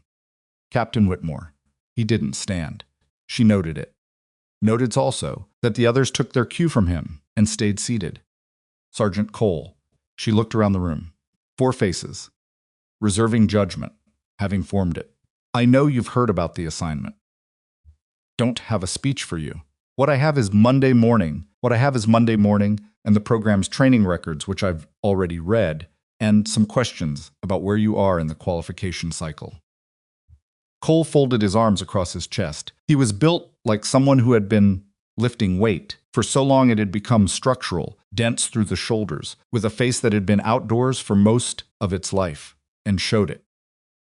With respect, ma'am, I've been running this program for 2 years. I know where everyone is. Good. She moved to the whiteboard. Then this'll go faster. Walk me through the cohort status. He watched her for a moment, decided to comply. At least for now, she could see the decision being made. He stood, came to the whiteboard, and gave her a competent, efficient rundown of where each of the 16 pipeline soldiers stood, qualification stage, current training deficiencies, projected completion timeline. He knew his program. She gave him that immediately and without reservation. The briefing was clear, organized, and specific, the product of someone who had been paying attention for a long time. When he finished, she asked 3 questions. One about Garza's qualification scores, which had a gap between his 500-meter and 800-meter performance that suggested a technique issue, not a vision or equipment issue. One about Dolt's psychological evaluation scores, which Cole confirmed were low on the stress response components. One about a soldier named Specialist Arietta, who wasn't in the room, but whose training record showed a 6-week plateau at the 1,200-meter stage that hadn't been addressed in the program notes. Cole answered the first 2. On the third, he paused. Arietta's plateau is a known issue. What's the current plan to address it? Repetition? Additional range time? She looked at the whiteboard. More of the thing that's not working. Cole's expression shifted. Just slightly a tightening around the eyes that was not anger, but was the precursor to it. Ma'am, with respect, I've been instructing precision rifle since... I know your record, Sergeant Cole. That's not what I'm asking.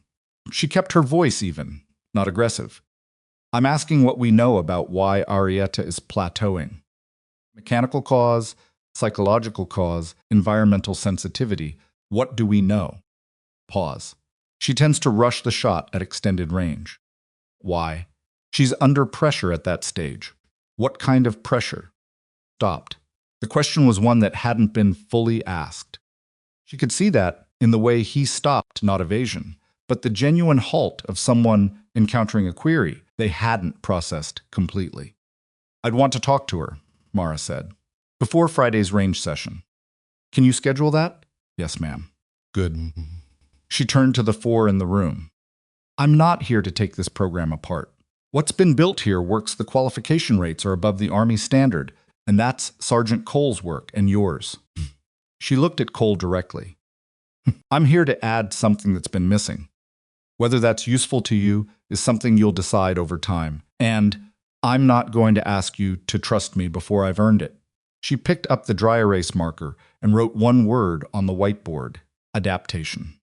That's the thing I'm going to add. Range conditions, equipment variants, atmospheric variables. The difference between a good shooter and an exceptional one is not better technique in ideal conditions. Technique that holds when everything else falls apart. She capped the marker. Any questions this morning?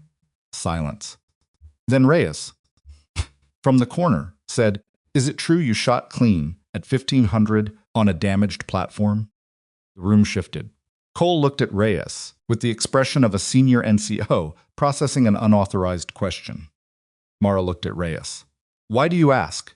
Because if it's true, I want to know how you called the impact shift on a firing pin with that damage profile. That range, the velocity variance would have been approximately 20 to 25 feet per second, Mara said, which at 1,500 meters in the atmospheric conditions Saturday morning translated to a point of impact shift of roughly 5 to 6 inches vertical. I held upper left quadrant of the 10 ring and let the variance and the wind do their math. Reyes stared at her. You did that in your head, during the stage. I had about 30 seconds. Another silence. Different quality from the first one. Cole uncrossed his arms. The week ran hard and without ceremony. Mara was in the range facility by 600 every morning. She reviewed training records, built a modified assessment protocol for the Arrieta Plateau problem, and spent 2 hours Tuesday with Garza at the 500-meter line working through a trigger control issue that had been producing his left drift pattern. The issue was in his firing hand grip. He was indexing his trigger finger too high, which created a push bias on the pull.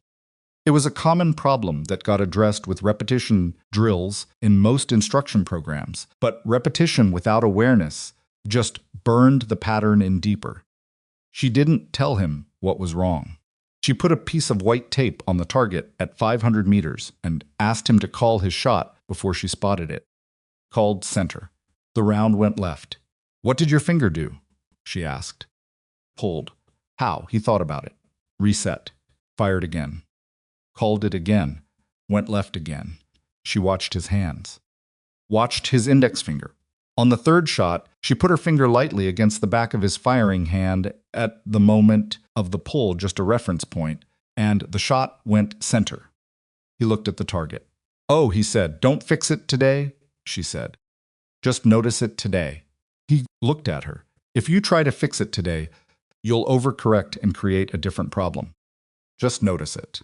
Let your hand remember the difference between what it was doing and what it needs to do. You can fix it next week. He dry-fired twice, slowly, feeling the finger position. That's counterintuitive. Yes. He nodded. Okay. They worked for another 40 minutes. By the end of the session, 60% of his left drift had self-corrected without her telling him to correct it. She documented the session and said nothing about the result. He'd see it in the pattern himself, which was better. Wednesday, she sat with Arrieta. Specialist Camila Arrieta was 26, compact, with the kind of dark eyes that tracked everything slightly faster than the average person's eyes, did an alertness that was almost a physical trait. She'd been in the program 14 months, which was longer than most of the cohort. Her 500 to 1,000 meter performance was excellent. At 1,200 meters, something happened. Mara sat across from her in the planning room with a coffee she wasn't drinking, and Arrieta's training log on the table between them, not open. Tell me what 1,200 meters feels like, Mara said. Arrieta looked at the closed training log. Different. Different how? More I don't know. It feels like more could go wrong. At 1,000 meters, what are you thinking about? Wind. Elevation. Breathing. At 1,200, a pause. Whether I'm going to hit? Mara nodded slowly. That's the switch. At 1,000, you're thinking about the variables you can control. At 1,200, you start thinking about the outcome instead. And as soon as you're thinking about the outcome, fuck, I rush the shot. You rush the shot.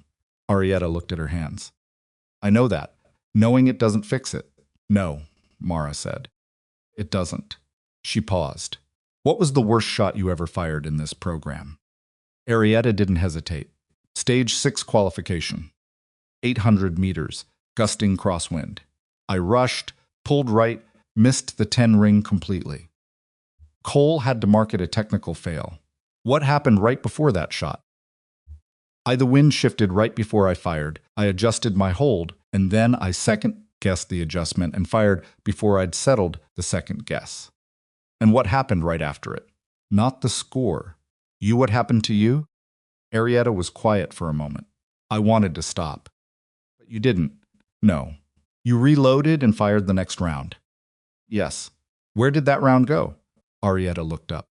She remembered. 10 ring, dead center. Right after the worst shot of your program, you fired the best one. Mara leaned forward slightly. Why do you think that happened? A long pause. Because I stopped caring about the outcome. I'd already failed the stage, so I just shot. Right. Mara sat back. So you already know what it feels like to not think about the outcome. You've done it. You did it under the worst conditions possible, a technical fail, in front of your instruction team, at a qualification stage. She looked at Arietta. The 1,200-meter problem isn't a technique problem. Permission problem. You're waiting for permission to just shoot. And nobody can give you that but you. Arietta stared at her for a long moment. She stopped. Started over. How do I train that? You can't practice permission. You can practice the moment right before you decide. Slow it down. Notice the thought whether I'm going to hit and then move past it the same way you move past a bad wind flag. Acknowledge it. Don't argue with it. Move to the next variable you can control. She paused. That's what adaptation is. You can't eliminate the thought. You route around it. Arietta looked at the closed training log. Can I try it Friday? That's what Friday's for. Friday arrived with the kind of clarity that High's desert winter mornings sometimes produced us so clean and deep it looked like something had been removed from it, visibility that made the distant Rockies appear close enough to reach. Temperature at 700 was 24 degrees, which was cold enough to make the air snap, but not cold enough to create the mechanical problems that deep cold caused in precision work. Mara had the full cohort 12 available soldiers, the other 4 at assigned duties, at range, 3 by set 715. She ran the early stages efficiently, moving through the line, watching technique, saying little. Cole ran his half of the line. They had established, over the week, a working division that was not warm, but was functional. He handled the mechanical instruction. She handled the adaptive and psychological components, and they did not overlap in ways that created interference. It wasn't partnership yet. It was 2 professionals being professional, which was enough for now. At 1,200 meters, she pulled Arietta to the line. The wind at 1,200 was variable, a westerly-based component of approximately 12 miles per hour, with gusts that were running 8 to 15 seconds apart, irregular enough to require active reading. The flags at distance were consistent enough to give a baseline, but the gusts were their own problem. It was not an ideal range day. It was a real one. Arietta settled in. Mara stood behind her left shoulder, far enough to not be in her space. The range went quiet around them. The other soldiers had paused, aware that something was being attempted that merited attention. Arietta's breathing was visible in the cold air, thin white clouds, in and out, slowing as she settled into pre-shot routine. Mara watched the flags, watched Arietta's back. The pause between breaths deepened. Don't think about where it's going, Mara said, quietly. Not intrusive, almost below the wind. Think about the next variable. Just the next one.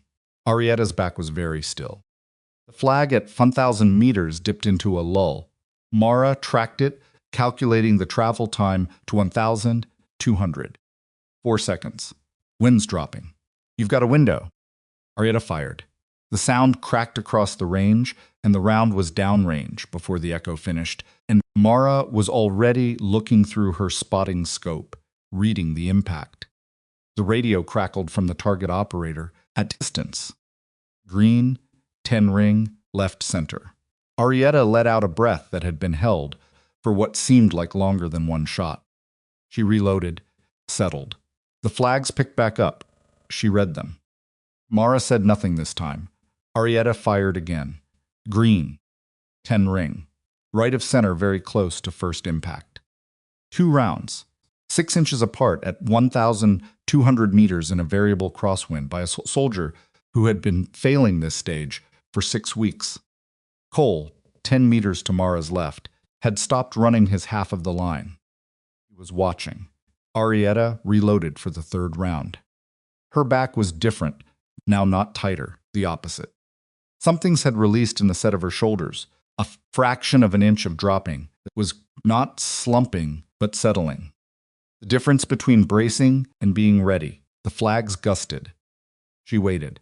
The gust passed. She found the lull. Fired. Green, 10 ring, upper center. All 3 rounds grouped inside 4 inches. The range did something that ranges didn't usually do. It got quieter than quiet, which was its own kind of noise. The cohort soldiers were very still. Dalt, the youngest, had his mouth slightly open. Garza had a look on his face that she recognized the look of someone who had just seen something click into place that they hadn't understood was possible. Arietta cleared the rifle and sat up. She turned to look at Mara. Her eyes were wet, not crying, just the particular pressure of a thing that had been trying to happen for a long time finally happening. She blinked it back. She stopped. Didn't have the word. You did that, Mara said. I just stood here. You pulled the trigger. You read the wind. You found the permission. Mara looked at her steadily. That was yours. Arietta looked away, looked back, nodded. Cole walked over. He stood beside Mara, looking at the distant target board where the 3 impact holes were invisible at this range but present in the radio call and in everyone's understanding of what had just happened. He was quiet for a moment. What'd you tell her? He asked. Low enough that it was between them. To think about the next variable, not the outcome. He nodded, said nothing for another moment. That's not in the program manual. No, Mara said. It's not. He looked at her. The coolness in his expression had shifted, not gone, not replaced by warmth, but occupied by something more neutral and more honest. It's assessment. The genuine kind, without the protection layer that made assessment look like judgment. Where'd you learn it? She thought about how to answer that. Thought about a range in Zabur province in a wind that made Saturdays look tame, and a chief warrant officer who had stood 2 feet behind her left shoulder and said 4 words that she'd been carrying ever since. Someone stood behind me once, she said, and told me the right thing at the right time. Cole looked at the range. He went back to his half of the line without another word. She watched him go. The rest of Friday's session ran clean. Dalt, the youngest, missed a stage, but made the correct technical adjustments on his own after the first miss, which was the first time in 6 weeks he'd done that without prompting. She marked it in his record without making anything of it at the line. Making something of it at the line was how you made it fragile. 1,600. When the cohort was released, she stayed at the range facility to write the week's assessment notes. The room was empty. The fluorescent tubes hummed. The cleaning solvent smell was back, faint and ambient, the way it always was in these spaces. Her phone buzzed. A message from Lieutenant Price, official. Mercer's UCMJ preliminary had been scheduled for the following Wednesday. His preliminary statement had been entered into the record. He had confirmed the deliberate modification of the BCG. He had confirmed that he had acted alone. He had not offered a legal defense. He had not offered a legal defense, which Price's message characterized neutrally, but which Mara read as a man who stopped trying to make the shape of what he'd done into something other than what it was. She set the phone down. Through the range facility's single east-facing window, the afternoon light had gone gold and flat, and was painting the long shadows of the range berms across the frozen ground in geometric stripes. In 3 hours it would be dark. The temperature would drop below 20. Base would settle into its weekend rhythms. She had 16 soldiers in a pipeline that was working better than it had been 7 days ago. She had a training program that needed a permanent modification to its plateau protocol. She had a Phantom Marksman pin above her ribbons and 41 confirmed engagements in a service file that a 2-star general had read on a Saturday morning and spent the rest of his weekend thinking about. She had an apology from a man who had tried to make her fail at a range in front of witnesses, sitting unread for purposes of response in her message history. Picked up the phone, stared at Mercer's forward text, Matt. I'm sorry. Typed back. Get some help. That's all I want from you. Sent it. Put the phone away. She went back to the assessment notes. The fluorescent tubes hummed. The cold pressed through the walls, the way cold always did, patient, present, indifferent to everything happening inside. Outside, the gold light finished its work, and the shadows merged into the larger dark, and the first stars appeared at altitude, with the particular brightness that only came at elevation in winter air that had nothing between you and them. She finished the notes, packed her kit, walked out into the cold. The stars were very bright. She stood outside for a moment, with her hands in her pockets, and her breath coming out in a thin, slow cloud, looking at the range berms in the dark, thinking about Arietta's shoulders, dropping that fraction of an inch into ready, thinking about Garza's finger, finding its position, thinking about Dult making his own correction without being told. Then she turned and walked back toward the barracks, and the cold settled around her, and the stars stayed where they were. And on Wednesday, she walked into Vance's office and found him behind his desk with the expression of a man who had received news he hadn't been expecting, and when he looked up at her, she understood immediately that something had changed that was larger than anything she'd been thinking about on the walk over. Close the door, he said. She closed it. Sit down. She sat. He turned the monitor on his desk toward her. It showed a classified operations brief. She recognized the format, the header structure, the color-coded priority indicators. She had not seen one of these since her forward deployment ended. The priority indicator at the top of the brief was red. This came in at 400 this morning, he said, from a joint task force operating in the Sherrick Valley corridor. They have a situation that has been ongoing for 72 hours and is not resolving through available assets. He looked at her steadily. They've formally requested a precision shooter with level IV special access clearance and a confirmed record above 40 engagements. He paused. There are 11 people in the entire military who fit that request. She looked at the brief. Read the location. Read the situation summary, 3 lines of flat, operational language that translated into something she could feel in the back of her throat, that particular pull of a problem that needed a specific solution and was waiting. The other 10 are currently deployed or unavailable, Vance said. The room was very quiet. Wheels up would be 600 tomorrow, he said. Except, she looked at the brief, looked at him. Thought about Arietta's third-round grouping inside 4 inches. Thought about 16 soldiers in a pipeline that was now working.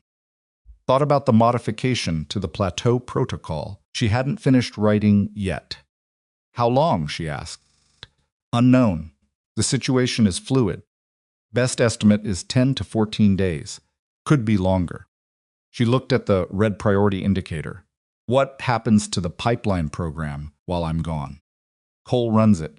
He ran it before. He'll run it again. He needs the plateau protocol I'm building. Then finish it tonight and leave it for him. She looked at the brief again, the 3 lines of operational language. The location she recognized from maps she'd studied in a posting she couldn't name in this room. Kind of problem that had a solution that required one thing, someone who could be where no one else could be and do what no one else could do with a level of certainty that the situation demanded and almost nothing could provide. Vance was watching her. Captain. His voice was even, but underneath it was something that she recognized because she'd heard it in other commanders' voices before, in the specific moments when they were asking you to carry something they couldn't carry themselves. Nobody in this room is going to order you. Your forward deployment status was closed. This is a voluntary request, but the task force has been holding for 3 days, and the window on this situation is I know what a red priority indicator means, sir. He stopped. She looked at the monitor one more time. I'll need the full operational brief, she said, and 6 hours to finish the plateau protocol for Cole. Vance nodded. You'll have both, she stood. Looked at the brief one last time, the location, the situation, the weight of what red meant at 400 in a joint task force operations center when they'd been holding for 72 hours. She understood, with the particular clarity that came to her at these moments, that whatever she'd been doing at Redstone, the pipeline, the instruction, the slow work of building something in people, was not separate from this. It was the same work, the same thing she'd been doing at 1,847 meters in Zabor province on a morning when the wind was wrong and the light was wrong, and 63 people needed someone to be capable of an impossible thing. You built the capability, in yourself first, then in others. And then, when the red indicator came on and the task force had been holding for 3 days, you carried it where it needed to go. She went to find Cole. Cole was in the range facility's planning room when she found him, standing at the whiteboard with a red marker and the Tuesday training schedule, half-drawn columns that he'd been working through with the kind of methodical attention that was his natural operating mode. He heard her come in and didn't turn around, immediately finished the column header, capped the marker, then turned. He read her face in about 2 seconds. Not the details, just the category. You're leaving, he said. Tomorrow morning. He set the marker on the whiteboard tray. How long? Unknown. 10 days minimum. Could be longer. He nodded slowly. The kind of nod that absorbed information without reacting to it yet, buying time for the reaction to organize itself into something useful. Pipeline is why I'm here. She moved to the table, set her folder down. Got 6 hours to finish the plateau protocol. I need you to understand it well enough to run it without me. She looked at him directly. Not just follow it, understand it. There's a difference. He pulled out the chair across from her and sat. Walk me through it. She opened the folder. Spent 3 hours doing exactly that, going through the protocol she'd built over 5 days of observation. The specific intervention points for each type of plateau, the questions that worked versus the ones that closed people down, the difference between a mechanical plateau and a psychological one, and the different approaches each required. She showed him Garza's trigger correction session, written up in enough detail that someone who understood the problem could replicate the approach. She showed him the framework she'd used with Arietta, the permission concept, how to introduce it without making it sound like pop psychology, how to find the right moment for it, which was always when the soldier was already close and didn't know it. Cole listened with the complete attention of someone who was taking this seriously. He asked questions, specific operational questions, the kind that came from someone who intended to use the information rather than store it. When she explained the Arietta intervention, he was quiet for a moment. I've been running this program for 2 years, he said. I've seen Arietta plateau for 6 weeks. I ran her through every mechanical correction in the book. Her mechanics are fine. I know that now. He looked at the notes. I didn't have language for the other thing. Most instruction programs don't. Where does it come from? The framework. She thought about that. Thought about the right answer, which was not a clean one. Experience, she said. Mostly watching what didn't work and backing into what did. And before that, she looked at him. He was asking something more specific than the words suggested she could hear it. So, in my first operational posting, he didn't teach formally. He just said things at the right time. She paused. Most of the instruction in this field is technical. The technical part is necessary, but it's not sufficient. Someone taught me the other part. Now I'm trying to pass it forward. Cole was quiet. He looked at the protocol notes, turned a page. Dolt, he's close. He made his own correction, Friday, without prompting first time in 6 weeks. Don't make a thing of it. Just note it and let it compound. And Garza, give him 2 more weeks with the trigger awareness before you introduce any additional stage pressure.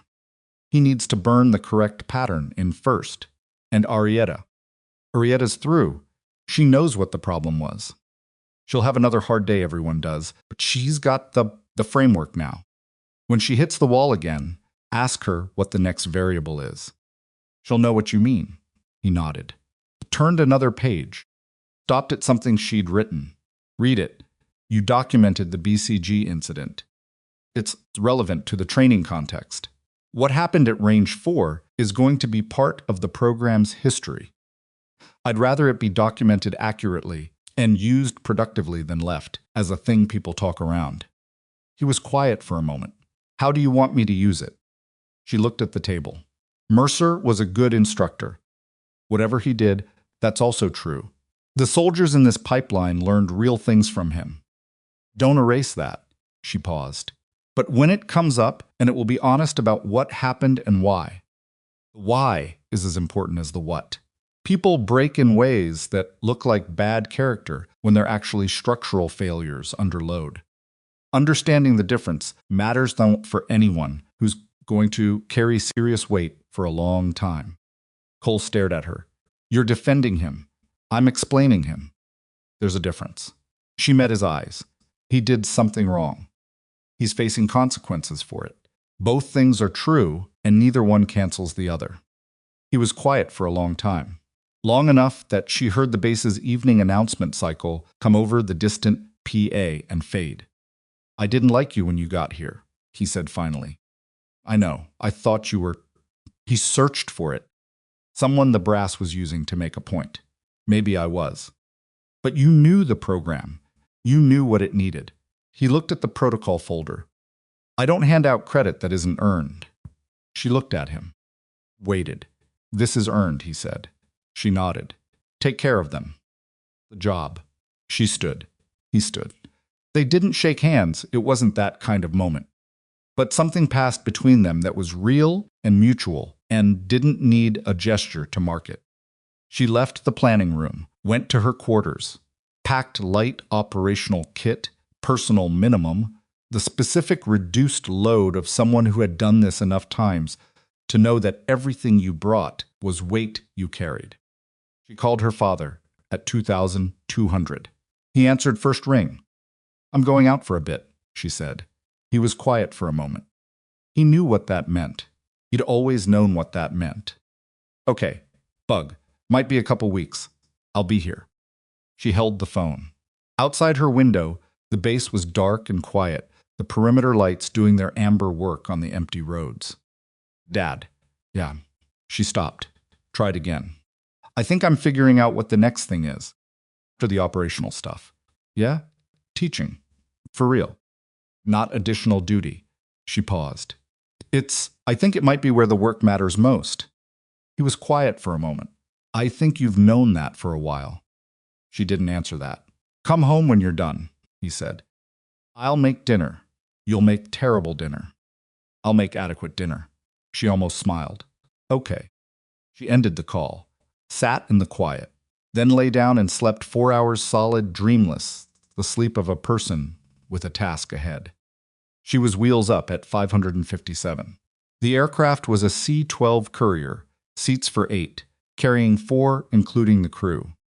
The other passenger was a signals intelligence officer named Peterson, who looked like he hadn't slept in the past 2 days and spent most of the flight staring at an encrypted tablet with the posture of a Man whose problem was not going to wait for landing.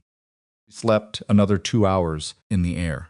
The Sherrick Valley Joint Task Force Operating Base was a forward installation, small enough that it didn't appear on any publicly available map, a collection of hardened structures, vehicle staging areas, and communication equipment behind T-wall barriers in terrain that was essentially beautiful if you could separate the geography from everything happening in it.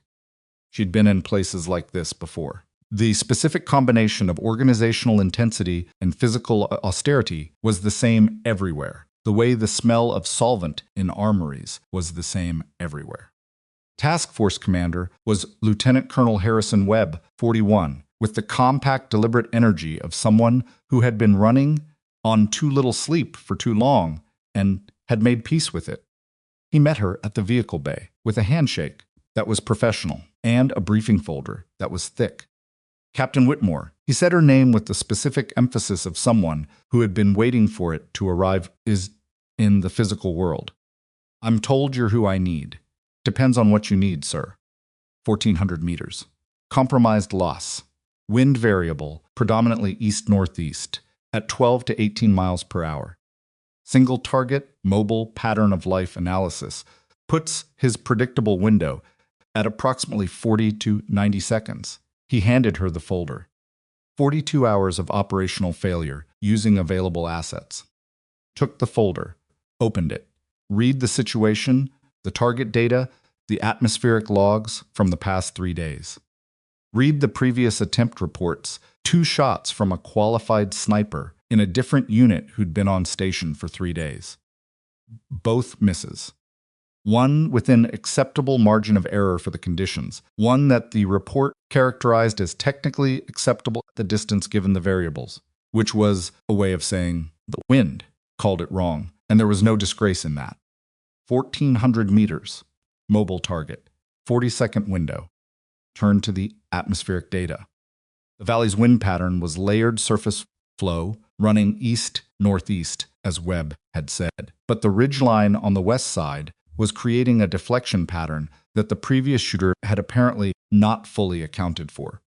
At 1,400 meters with that deflection component, the effective crosswind at the target's position was not 12 to 18. It was probably 15 to 22, with the deflection adding an unpredictable vertical component in the last 400 meters of flight. "Where's the previous shooter?" she asked. Rotated back. His unit pulled him for another tasking. "I want his scope data and his shot cards before I set up." Webb nodded. "Peterson has them. He can get them to you in 30 minutes. I'll need local observation from first light. What's the target's pattern?"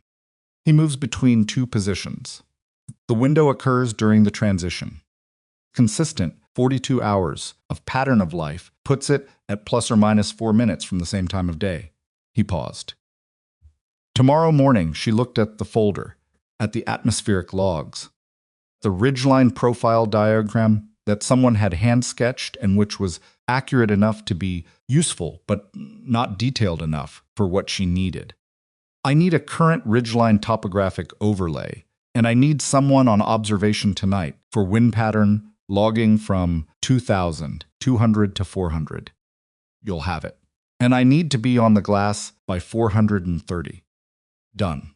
She closed the folder, looked at the valley through the vehicle bays opening the terrain at dusk, the ridgeline going dark against the sky, the wind moving through the dry grass in the middle distance in that particular way that told you things if you knew how to read it. "Who's my spotter?" she asked. "Sergeant First Class Okonkwo. He's been on this situation since day 1. I want to talk to him tonight. He's expecting you." Okonkwo was 6'2" and had been in the Army for 14 years and had the particular competence of someone who had been doing a specific job at a high level for long enough that the job had become completely natural. The way language becomes natural. You stopped thinking about the mechanics and just operated in it. He walked her through the observation post, the site conditions, the target pattern, the previous shooter's failures, with the directness of a professional who wanted the problem solved and had stopped caring about anything else. Wind deflection, off the west ridgeline, she said. Previous shot cards, did he account for the vertical component? Okonkwo looked at the cards. He modeled it as pure horizontal crosswind. That's the miss. The deflection adds a vertical component in the final third of the flight path. It's not constant, it varies with the surface wind speed. High surface wind, more deflection off the ridge, more vertical push at the target. He stared at the shot card. How do you model that in the field? You watch the grass on the ridgeline's east face during the observation window. The grass movement gives you the deflection angle. You build a local correction factor. She looked at the topographic overlay, which had arrived as promised. I'll be reading it live during the shot. Can you call the near-range surface wind while I'm watching the ridge? Yes. Then I'll have what I need. They spent 2 hours going through it, the position options, the loss compromise Webb had mentioned, which turned out to be a vegetation obstruction that narrowed the shot window further, the exact timing of the transition pattern, and how much it had varied over 42 hours of observation. Okonkwo was thorough and literal and did not offer opinions unless asked, which was exactly what she needed. At 2,300, she went to the position alone and lay in it for 30 minutes without equipment, just feeling the ground and the wind and the way the cold came off the ridgeline and moved across the valley floor in waves that had a rhythm if you stayed still long enough to hear it. She slept 3 hours, was on the glass at 427. The shot happened at 611. One round. She would not describe it afterward, not in the debrief, and not to anyone else, because the describing of it was not something she had ever been able to make accurate. What she could report was what the record reported. 1 round fired, 1 confirmed effect on target, mission complete at 612. Okonkwo's call was clean and immediate. Okonkwo was clean and immediate, and his voice on the radio was the particular flatness of someone who had been watching for a long time and had just watched the thing they were waiting for. The exfil ran without incident. She was back at the FO by 800. Webb was waiting. That's it, he said. She handed him the shot card. That's it. He looked at the card. At the wind notation, she'd logged the ridgeline deflection factor she'd derived from the grass observation, so the next shooter in this valley with a similar problem would have a starting point. She always did that. Always left the log as complete as she could make it. Somebody else would come here. Somebody else would have a problem that looked like this one. The log was for them. 42 hours, Webb said. 3 previous assets. The vertical component wasn't being accounted for. 1 shot. He looked at her. I need to ask you something, Captain. Sir.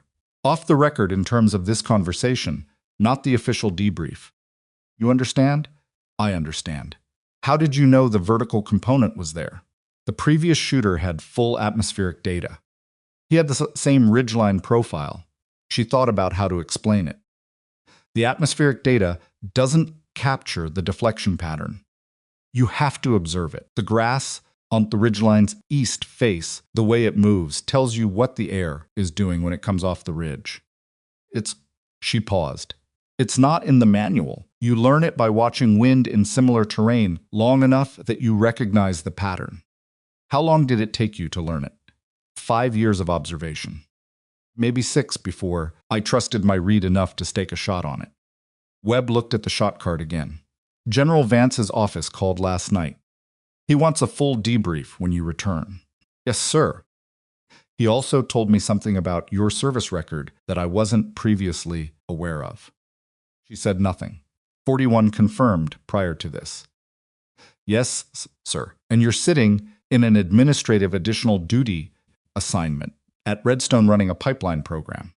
She heard the shape of what he was doing, not criticism. Something closer to the thing Vance had been doing Monday morning in the armory. Processing the arithmetic. Finding it off. The pipeline program matters, sir. I don't doubt that. But 42 now, she said. Quietly, not aggressive, just accurate. And the pipeline program still matters. He looked at her. Something shifted in his expression, a recalibration that she recognized.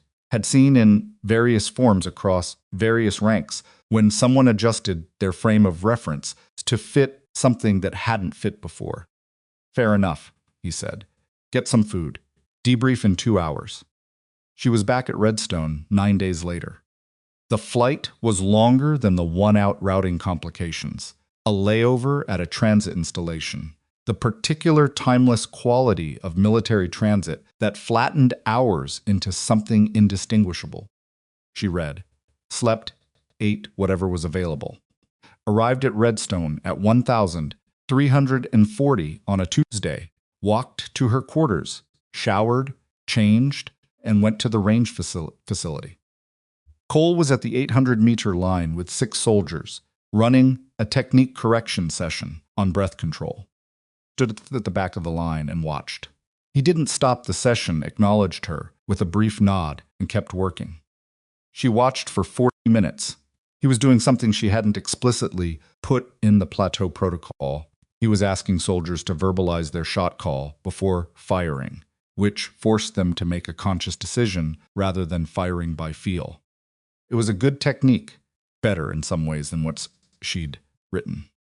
He'd found it himself. When the session broke, he walked back to her. How'd it go? He asked. Fine. He looked at her. Did you? Yes. He nodded. Didn't push. Arietta qualified at 1,400 meters on Thursday. She felt something that was not quite surprise, more like satisfaction arriving at a place it had been scheduled to arrive. Clean? Clean. 3 rounds. 4-inch group. Wind was running at 15. He paused. She asked me to tell you. Mara looked at the range. The 1,400-meter berm in the far distance, barely visible as a line against the terrain. Tell her good. Already did. He paused. Dalt made the 1,000-meter qualification. He made his own correction on round 2 without prompting and didn't need the third to confirm it. She absorbed that. And Garza, still working the trigger. But the drift is down to 20% of what it was. He's close. She looked at the range. The afternoon was clear and cold, same as every Colorado winter afternoon.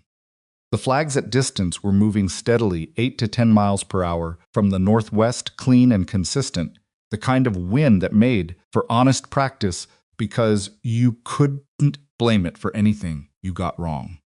Good work, Sergeant Cole. He was quiet for a moment. You built the framework. I ran the sessions. That's how it works. He nodded. Vance's office called twice while you were out. He wants to see you when you're back. I know. Today?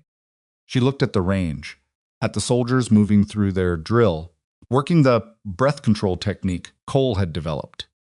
The 1,400-meter berm, where Arietta had put 3 rounds inside 4 inches on Thursday. Tomorrow, she said. Let me have today. She met with Vance the next morning at 900. He was behind his desk and had the looks of someone who had been preparing for a conversation for a while and was now slightly uncertain about the order he wanted to run it in. Close the door, he said. She did. Sit down. She sat. He opened a folder on his desk. Webb's debrief came in yesterday. Full report. He turned it toward her. I want to go through several things. Sir, the wind deflection correction you documented in the shot log. Webb's S2 section ran it through their atmospheric modeling team. They're calling it a novel local correction methodology. They want to know where it came from so they can integrate it into the forward assessment protocols for that valley. Tell them to observe the east face grass movement on the ridgeline during periods of significant surface wind. 2 to 4 hours of observation in varying conditions will give them a correction factor they can use. It's not transferable exactly. Every ridgeline is different. The methodology is transferable. The specific numbers aren't. He wrote that down.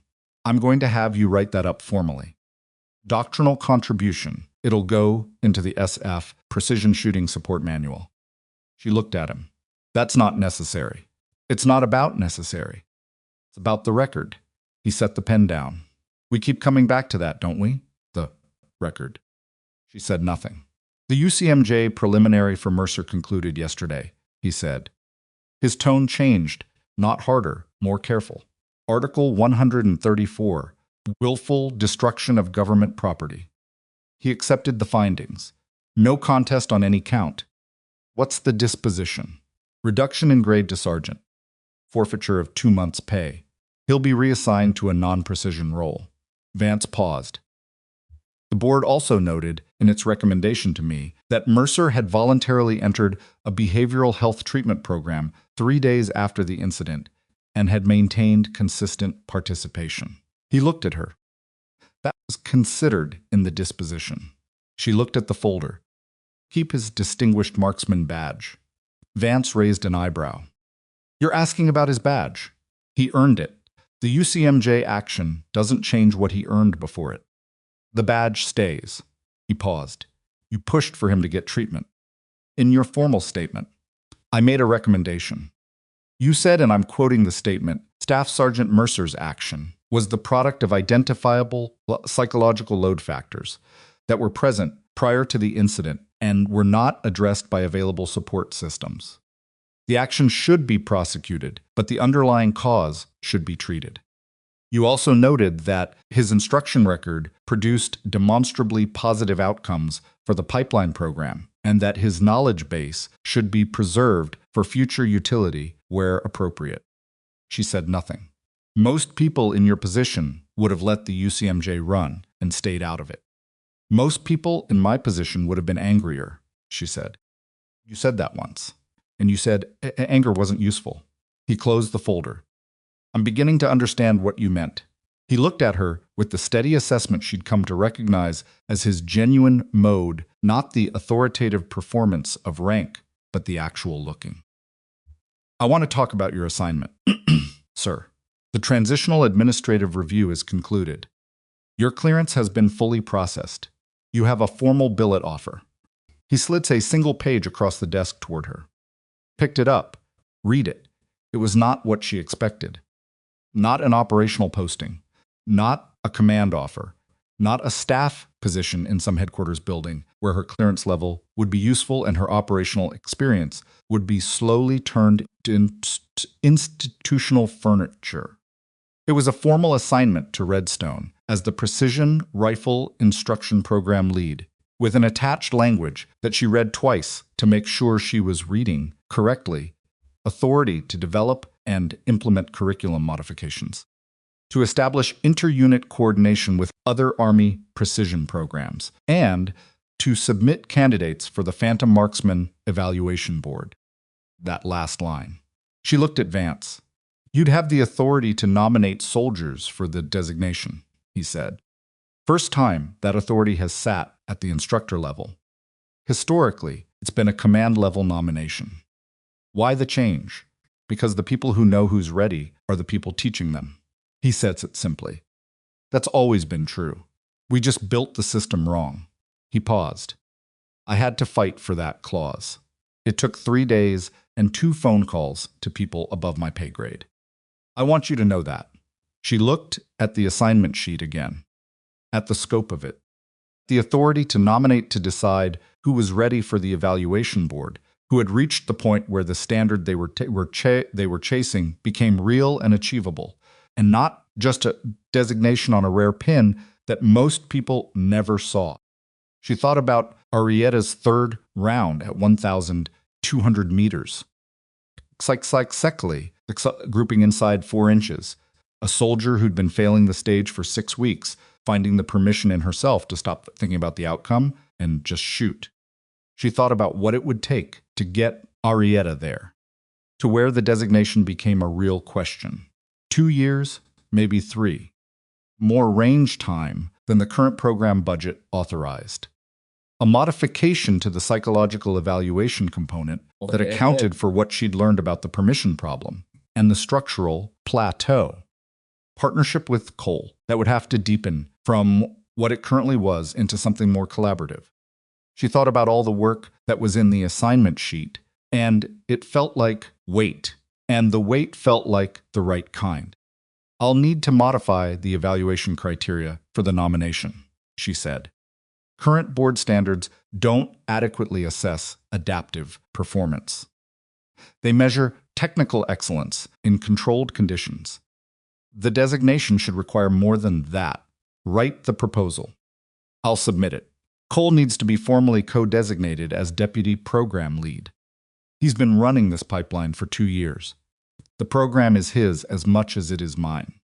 Vance looked at her. That's unusually generous given the history. It's accurate, and the program needs continuity above any individual. She set the assignment sheet on the desk. Those are my conditions. He almost smiled. Almost. It was the same almost smile she'd seen in the armory, the look of a man encountering something he found genuinely surprising in a life where surprises had become rare. You're negotiating with a 2-star general. I'm stating what the program needs to succeed, sir. That sounds like negotiation. That's because it is. Picked up the pen, made a note. Cole gets the deputy designation. The evaluations criteria proposal goes to the board with my endorsement. He looked up. Anything else? She thought about it. Mercer. He set the pen down. When the disposition is fully processed, she said. When he's stabilized in treatment. I want him considered for a consulting role. Occasional, not formal. His technical knowledge of precision systems is current and deep. Program would benefit from it. She paused, and he'd benefit from having a purpose that uses the real things he knows how to do. Vance was quiet for a long moment. The clock on his wall marked the time. Outside, a vehicle moved through the motor pool, and the diesel rumble of it passed and faded. Will require sign-off from the behavioral health team and from the UCMJ board's reviewing authority, he said carefully. I know, and it will attract attention. Not all of it favorable. I know that too. People will say you're being naive, or soft, or that you're undermining the integrity of the UCMJ outcome by bringing him back in any capacity. People will say a lot of things, she said. I'm interested in what the program needs and what Mercer actually is, not in what's easy to explain. She looked at him steadily. You asked me once what I wanted. I said I wanted work that mattered. This is what that looks like. He picked up the pen, made another note. I'll open the process, he said. No promises on the outcome, no promises needed.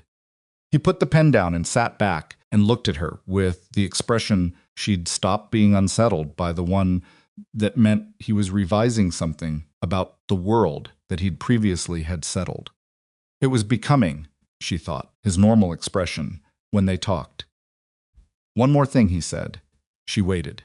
He opened his desk drawer, took out a small box, the kind of box that held insignia, hinged lid, military standard presentation.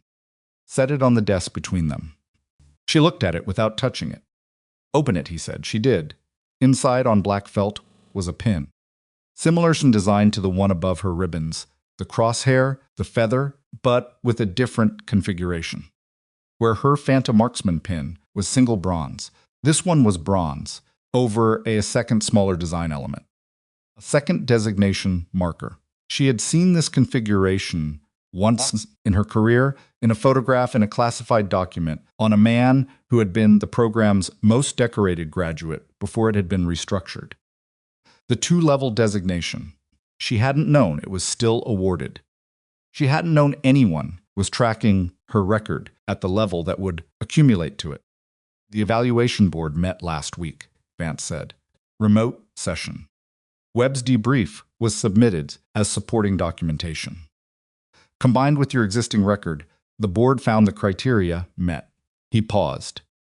This is a formal award. It will be entered into your service record at the classification level appropriate to its context, but entered. He paused again. You will be the first active duty captain to hold this designation. Previously, the minimum grade has been major. She looked at the pin, the small specific weight of it. I don't know what to say, she said.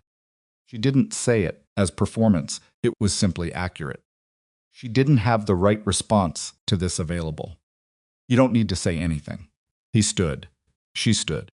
Came around the desk, and she understood that the formality of the moment required something, and she stood straight while he unpinned her existing designation and replaced it with the new one.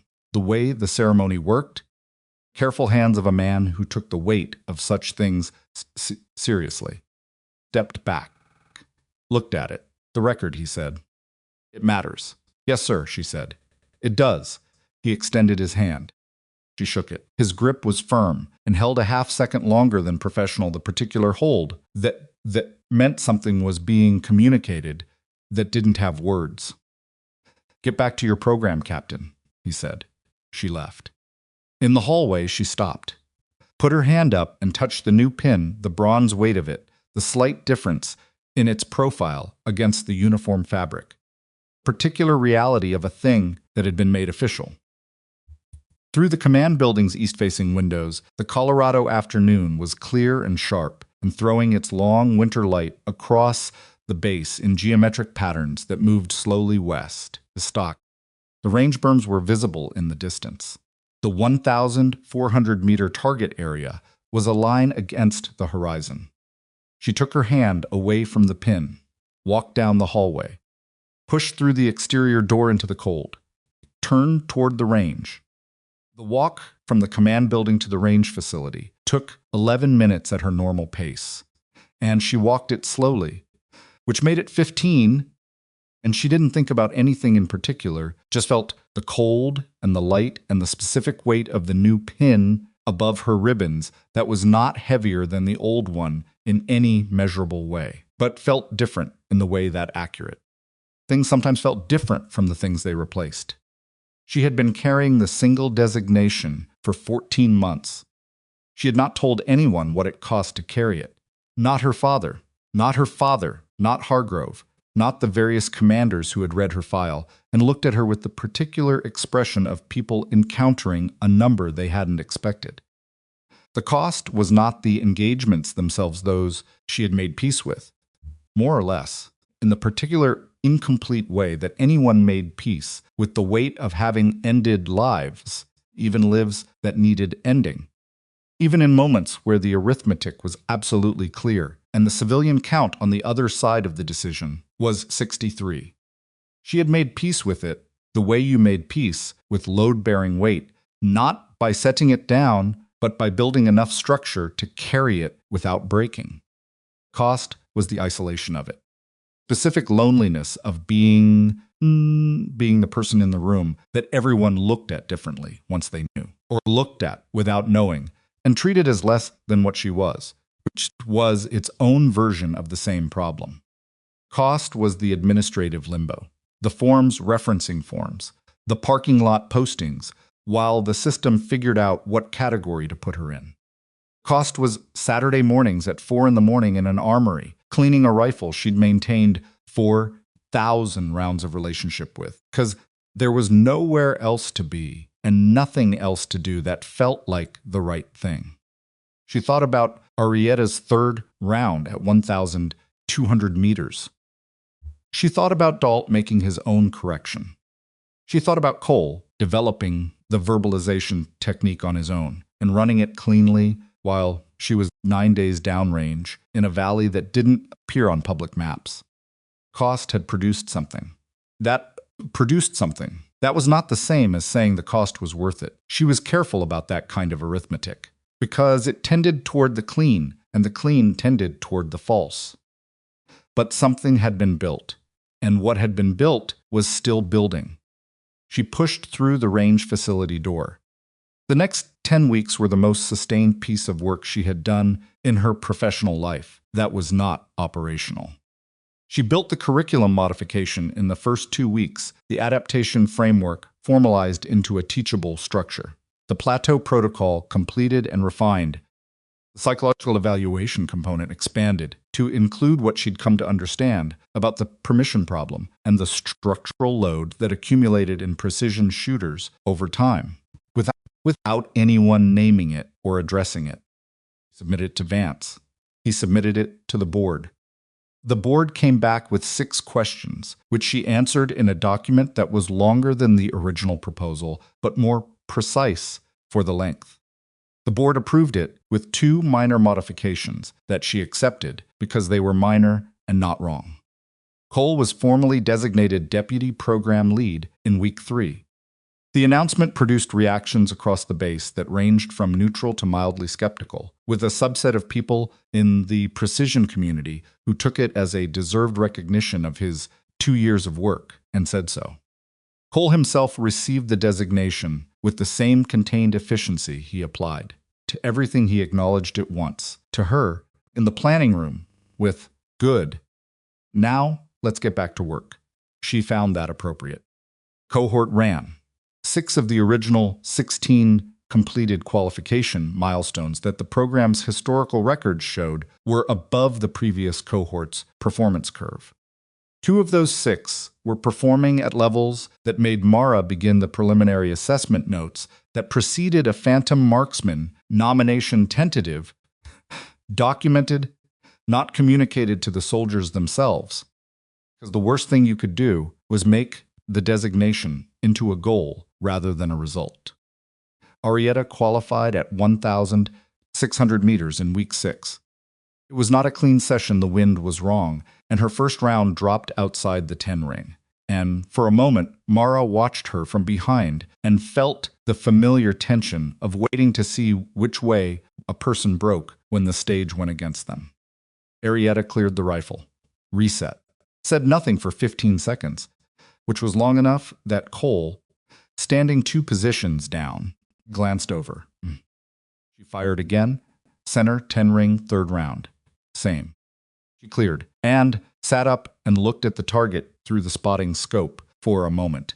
And then she put the scope down and sat for another moment with her hands on her knees. And the expression on her face was not triumph. It was something quieter and more specific. The expression of someone who had just confirmed something they'd suspected about themselves and found the suspicion accurate. "How'd the reset feel?" Mara asked, like I knew it was there. "The next variable." She paused. "I found it." "Yes," Mara said. "You did." Dalt, 2 weeks later, ran a clean 1,400-meter qualification in gusting crosswind that had 3 of the more experienced cohort members struggling, and when he walked back from the line, Garza, who had been watching from the ready position, hit him on the shoulder with the flat of his hand in the particular way that soldiers communicated things that weren't going to be said out loud. Dalt looked at the ground and said nothing, and was clearly doing something about the thing happening in his face. Garza's trigger correction held. His 1,200-meter groupings had tightened to the point where Cole pulled Mara aside after a Thursday session and said quietly, "He's got something. More than technique." "I know," she said. "How do we not break it by pushing too hard?" She thought about that. "You've been watching him for weeks. You know where the edge is for him. You'd know better." She looked at the range. "No," she said. "I know what I saw. You know who he is day to day. Trust that." She paused. "That's what the deputy designation means. I'm not the only one who sees them." Cole was quiet for a moment. "You're going to nominate him. Eventually. If he keeps developing. That's 2 years away, minimum. But you're thinking about it." "I document what I see," she said. "That's all." In week 8, she got a call she hadn't expected. The number was a behavioral health facility attached to Fort Carson, an installation 2 south. Caller identified herself as a counselor named Dr. Renata Voss, and she asked, with appropriate professional circumspection, whether Captain Whitmore would be open to a facilitated meeting with a patient who had requested it specifically and whose treatment progress, she believed, would benefit from it. She knew, before Voss finished the sentence, who the patient was. She said she'd think about it. She thought about it for 2 days. Then she said yes. The meeting was in a room that was nothing like an armory and nothing like arranged neutral walls, natural light from a west-facing window, 2 chairs at an angle that didn't force direct confrontation, a small table with water on it. Voss sat to the side, present but peripheral, in the way that competent counselors were present, available, not intrusive. Mercer came in looking like a man who had been doing difficult work for 8 weeks and was showing it the way difficult work showed, not destroyed, but reordered. Some of the density had left his posture. He sat down across from her with the careful deliberateness of someone managing something and looked at her directly, which she respected because it would have been easier not to. "Thank you for coming," he said. "Okay," she said. Pause. Voss said nothing. "I'm not going to explain it again," Mercer said. I explained it. "The record has it." He stopped. "I'm not looking for you to tell me it's fine. It's not fine." "I know that. Good," she said, "because I wasn't going to." He nodded. "Then what?" He stopped again. Tried again. "What do you need from me? For this to, I don't know. For this to be something other than just the worst thing I've ever done." She looked at him. The question was real. She could hear it. The actual question, underneath the words, which was, is there a way back to something? And, if there is, what does it look like? And does it start here? "I need you to get well," she said. "Actually well. Not paper complete." "Well, I'm working on it. I know. Dr. Voss told me you haven't missed a session." He looked slightly surprised. "She said that? It's not a secret that you're consistent." "That's observable." She paused. "And when you're ready, when Voss clears you, and the board reviews it, and there's a pathway that makes sense, I want to use what you know. Program needs it." He stared at her. "You're after what I did. What you know about precision systems didn't change because of what you did." She said it flatly. Not unkindly. "Your technical knowledge is real. It was real before the incident, and it's still real. Wasting it permanently because of one action that you're already addressing, that's not accountability. That's just waste." He was quiet for a long time. Long enough that Voss shifted slightly in her peripheral vision. "Don't deserve that," he said. "I'm not offering it because you deserve it," she said. "I'm offering it because the program needs what you know and because the soldiers in it deserve the best instruction available." "Part of what's available," she paused. "When you're ready." "Not before." He looked at his hands, looked up. "The soldiers. Are they as the program? The program is good. Arietta qualified at 1,600 last week." Something moved across his face. He had trained Arietta for 8 months before the incident. He knew exactly what 1,600 meters meant for where she'd been. "She figured it out," he said. "She figured it out." He pressed his lips together, looked at the window. The afternoon light was coming in at a low angle and catching the dust in the air the way light did in rooms that were very quiet. "Okay," he said. His voice was not fully level. "Okay." Stood. He stood. They didn't shake hands this time either, but she looked at him long enough that it was clear she was seeing him, not the incident, not the UCMJ record, not the reduction in grade. Him. "Get well, Mercer," she said. "Yes, ma'am." She left. The graduation ceremony for the cohort's first full qualification cycle under the modified curriculum was held on a Friday morning in late February when the Colorado sky was doing its best of something warmer coming and almost convincing. 12 soldiers in dress uniform, their families in a stand of bleachers that the orderly room had set up at Range 3's main observation platform. Vance in attendance, not because he was required to be, but because he had decided to be, which was a different thing. Cole ran the ceremony with the efficiency and quiet pride of someone whose work was being publicly validated for the first time. He read each soldier's qualification milestones, their scores, their progression timeline. He did not editorialize. He let the numbers speak, which was the right call, because the numbers were good. When he read Arietta's record 1,000, 600-meter qualification, top cohort score, fastest full pipeline completion time, there was a sound from the bleachers that was part applause and part something more personal, because Arietta's mother was in the front row and had driven 6 hours to be there. Dalt's family was there. His father, a man with the same build and the same uncertain posture, the genetic inheritance of someone still figuring out whether they fit, sat in the second row and watched his son receive his qualifications certificate with an expression that was mostly just overwhelmed and made no effort to be otherwise.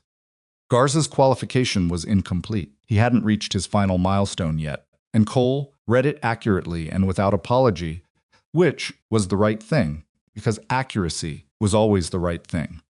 Garza stood with the same hands at his sides, patience she'd seen from the beginning, and received the interim recognition with a nod that meant he knew where he was and where he was going, and the ceremony was not the destination.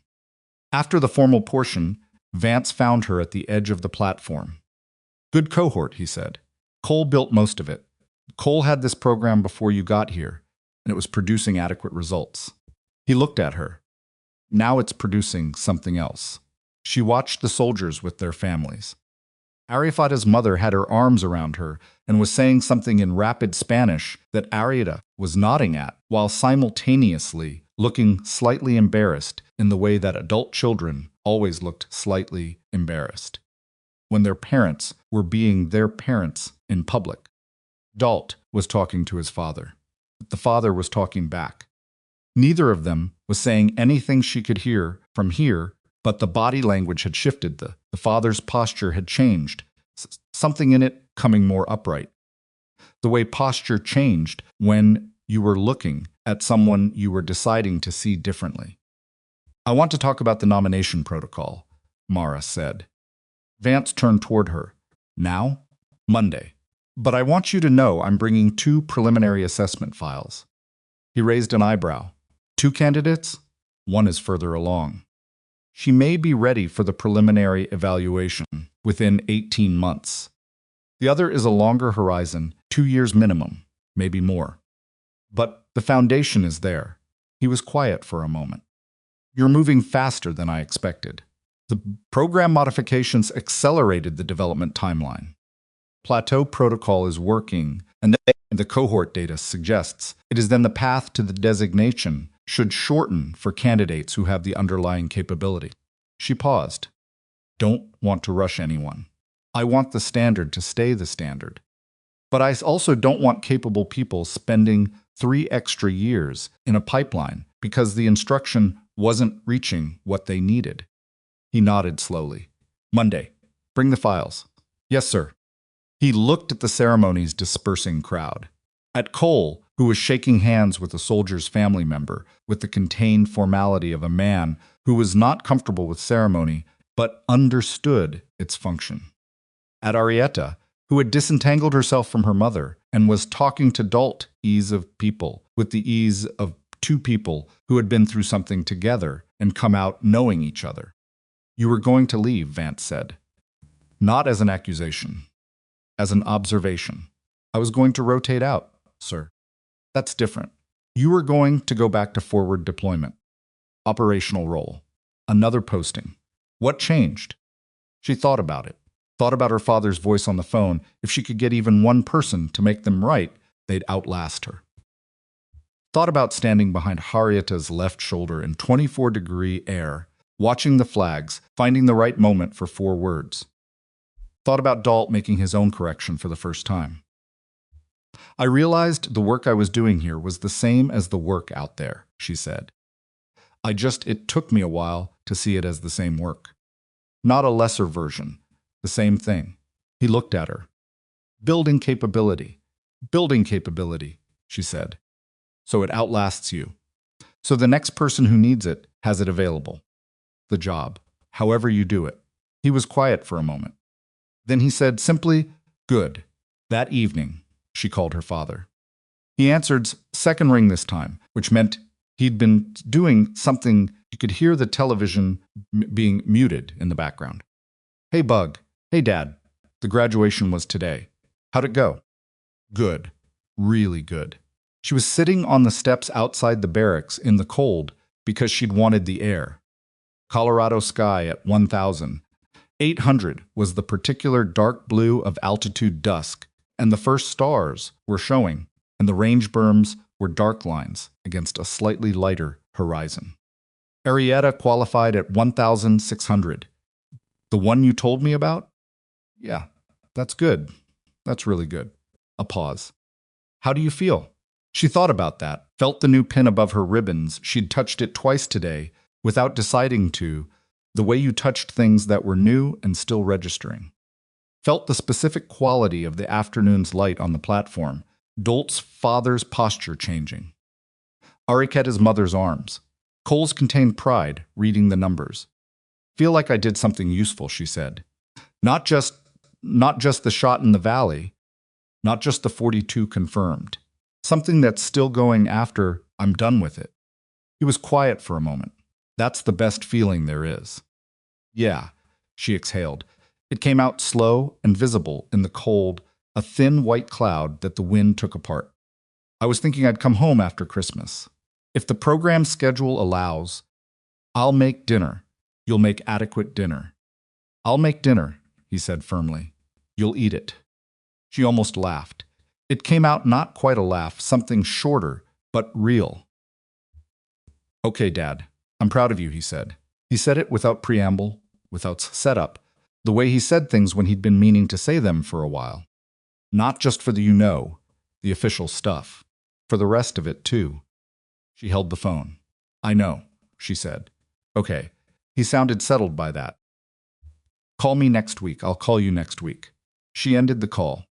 Sat on the steps with the phone in her hand, and the cold working through her jacket, and the stars coming out above the Rocky Mountain Ridge. To the west, in the particular way, they came out at altitude. Not gradually, but as if someone was making decisions about them, one at a time.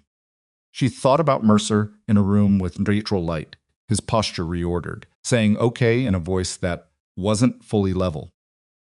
She thought about what it would look like in 6 months, or 8, when Voss cleared him and the board reviewed the pathway, and she could call him and say the thing she'd told him was coming.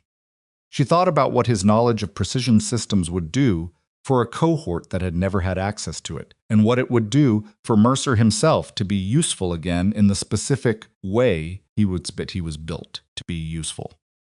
She thought about the 42, not with the weight that had sat on the number before. More with the particular accuracy of a person looking at a fact they'd made peace with, not completely, not finally, but sufficiently to carry it without it defining the shape of everything else. Thought about what came next. The nomination files, curriculum submission, the conversation with Cole about the verbalization technique and how to formalize it, without making it rigid. The long 2-year horizon of Garza's development. The 1,800-meter milestone that nobody in the program had reached yet, and that she thought quietly, not as a goal, but as a possibility, she was beginning to see that Arietta might one day stand at the edge of. She stood up. The cold had worked all the way through her jacket now, and was doing what cold did at elevation when you'd been still too long. She put the phone in her pocket, looked at the range berms one more time, dark shapes in the dark, the target boards invisible at this distance and this light, but present. Always present. She went inside. 12 weeks after the graduation ceremony, Specialist Camila Arrieta was the first soldier nominated through the modified Phantom Marksman evaluation protocol to pass the preliminary board assessment. The board's review noted, in language that was official and measured and failed entirely to capture what it had looked like from behind her left shoulder in 24-degree air, that she demonstrated exceptional performance consistency across variable environmental conditions and showed rare adaptive capability under equipment and atmospheric stress. The formal evaluation was scheduled for the following spring. She wasn't ready yet.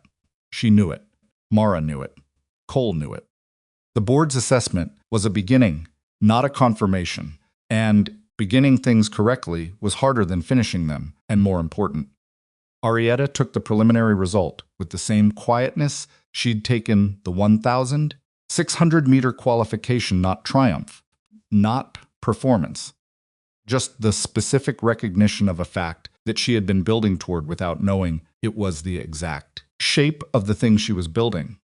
She found Mara in the range facility the afternoon the notification came through, stood in the doorway with the look of someone who had something to say and wasn't sure how to start.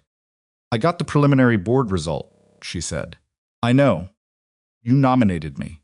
Yes. Arietta was quiet for a moment. Why? Mara looked at her. Because you qualified at 1,600 meters after 6 weeks of failing 1,200. Because you found the permission yourself. Because when your first round at 1,600 dropped outside the ring, you reset and fired the next 2 into the center instead of falling apart. She paused. Because you asked me how to train the thing that couldn't be drilled. That's the question that matters. Arietta looked at the floor. Up. Her eyes were doing the thing they'd done at 1,200 meters, that particular pressure that wasn't quite tears. What do I do now? She said. You go back to the range. You keep working. You stop thinking about the board and think about the next variable. Mara held her eyes. You know how to do that. Arietta nodded slowly, straightened. Yes, ma'am. She left. Mara sat in the planning room alone for a moment. The fluorescent tubes humming overhead, the cleaning solvent smell, ambient and permanent.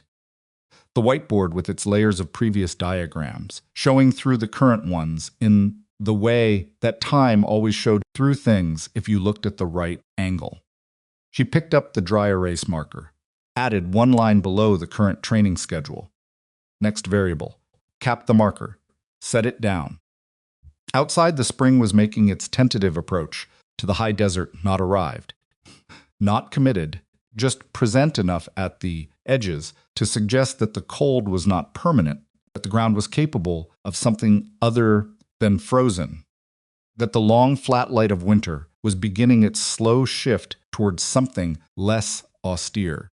Picked up the assessment folder for Garza, opened it. Read through her notes from the past 3 months.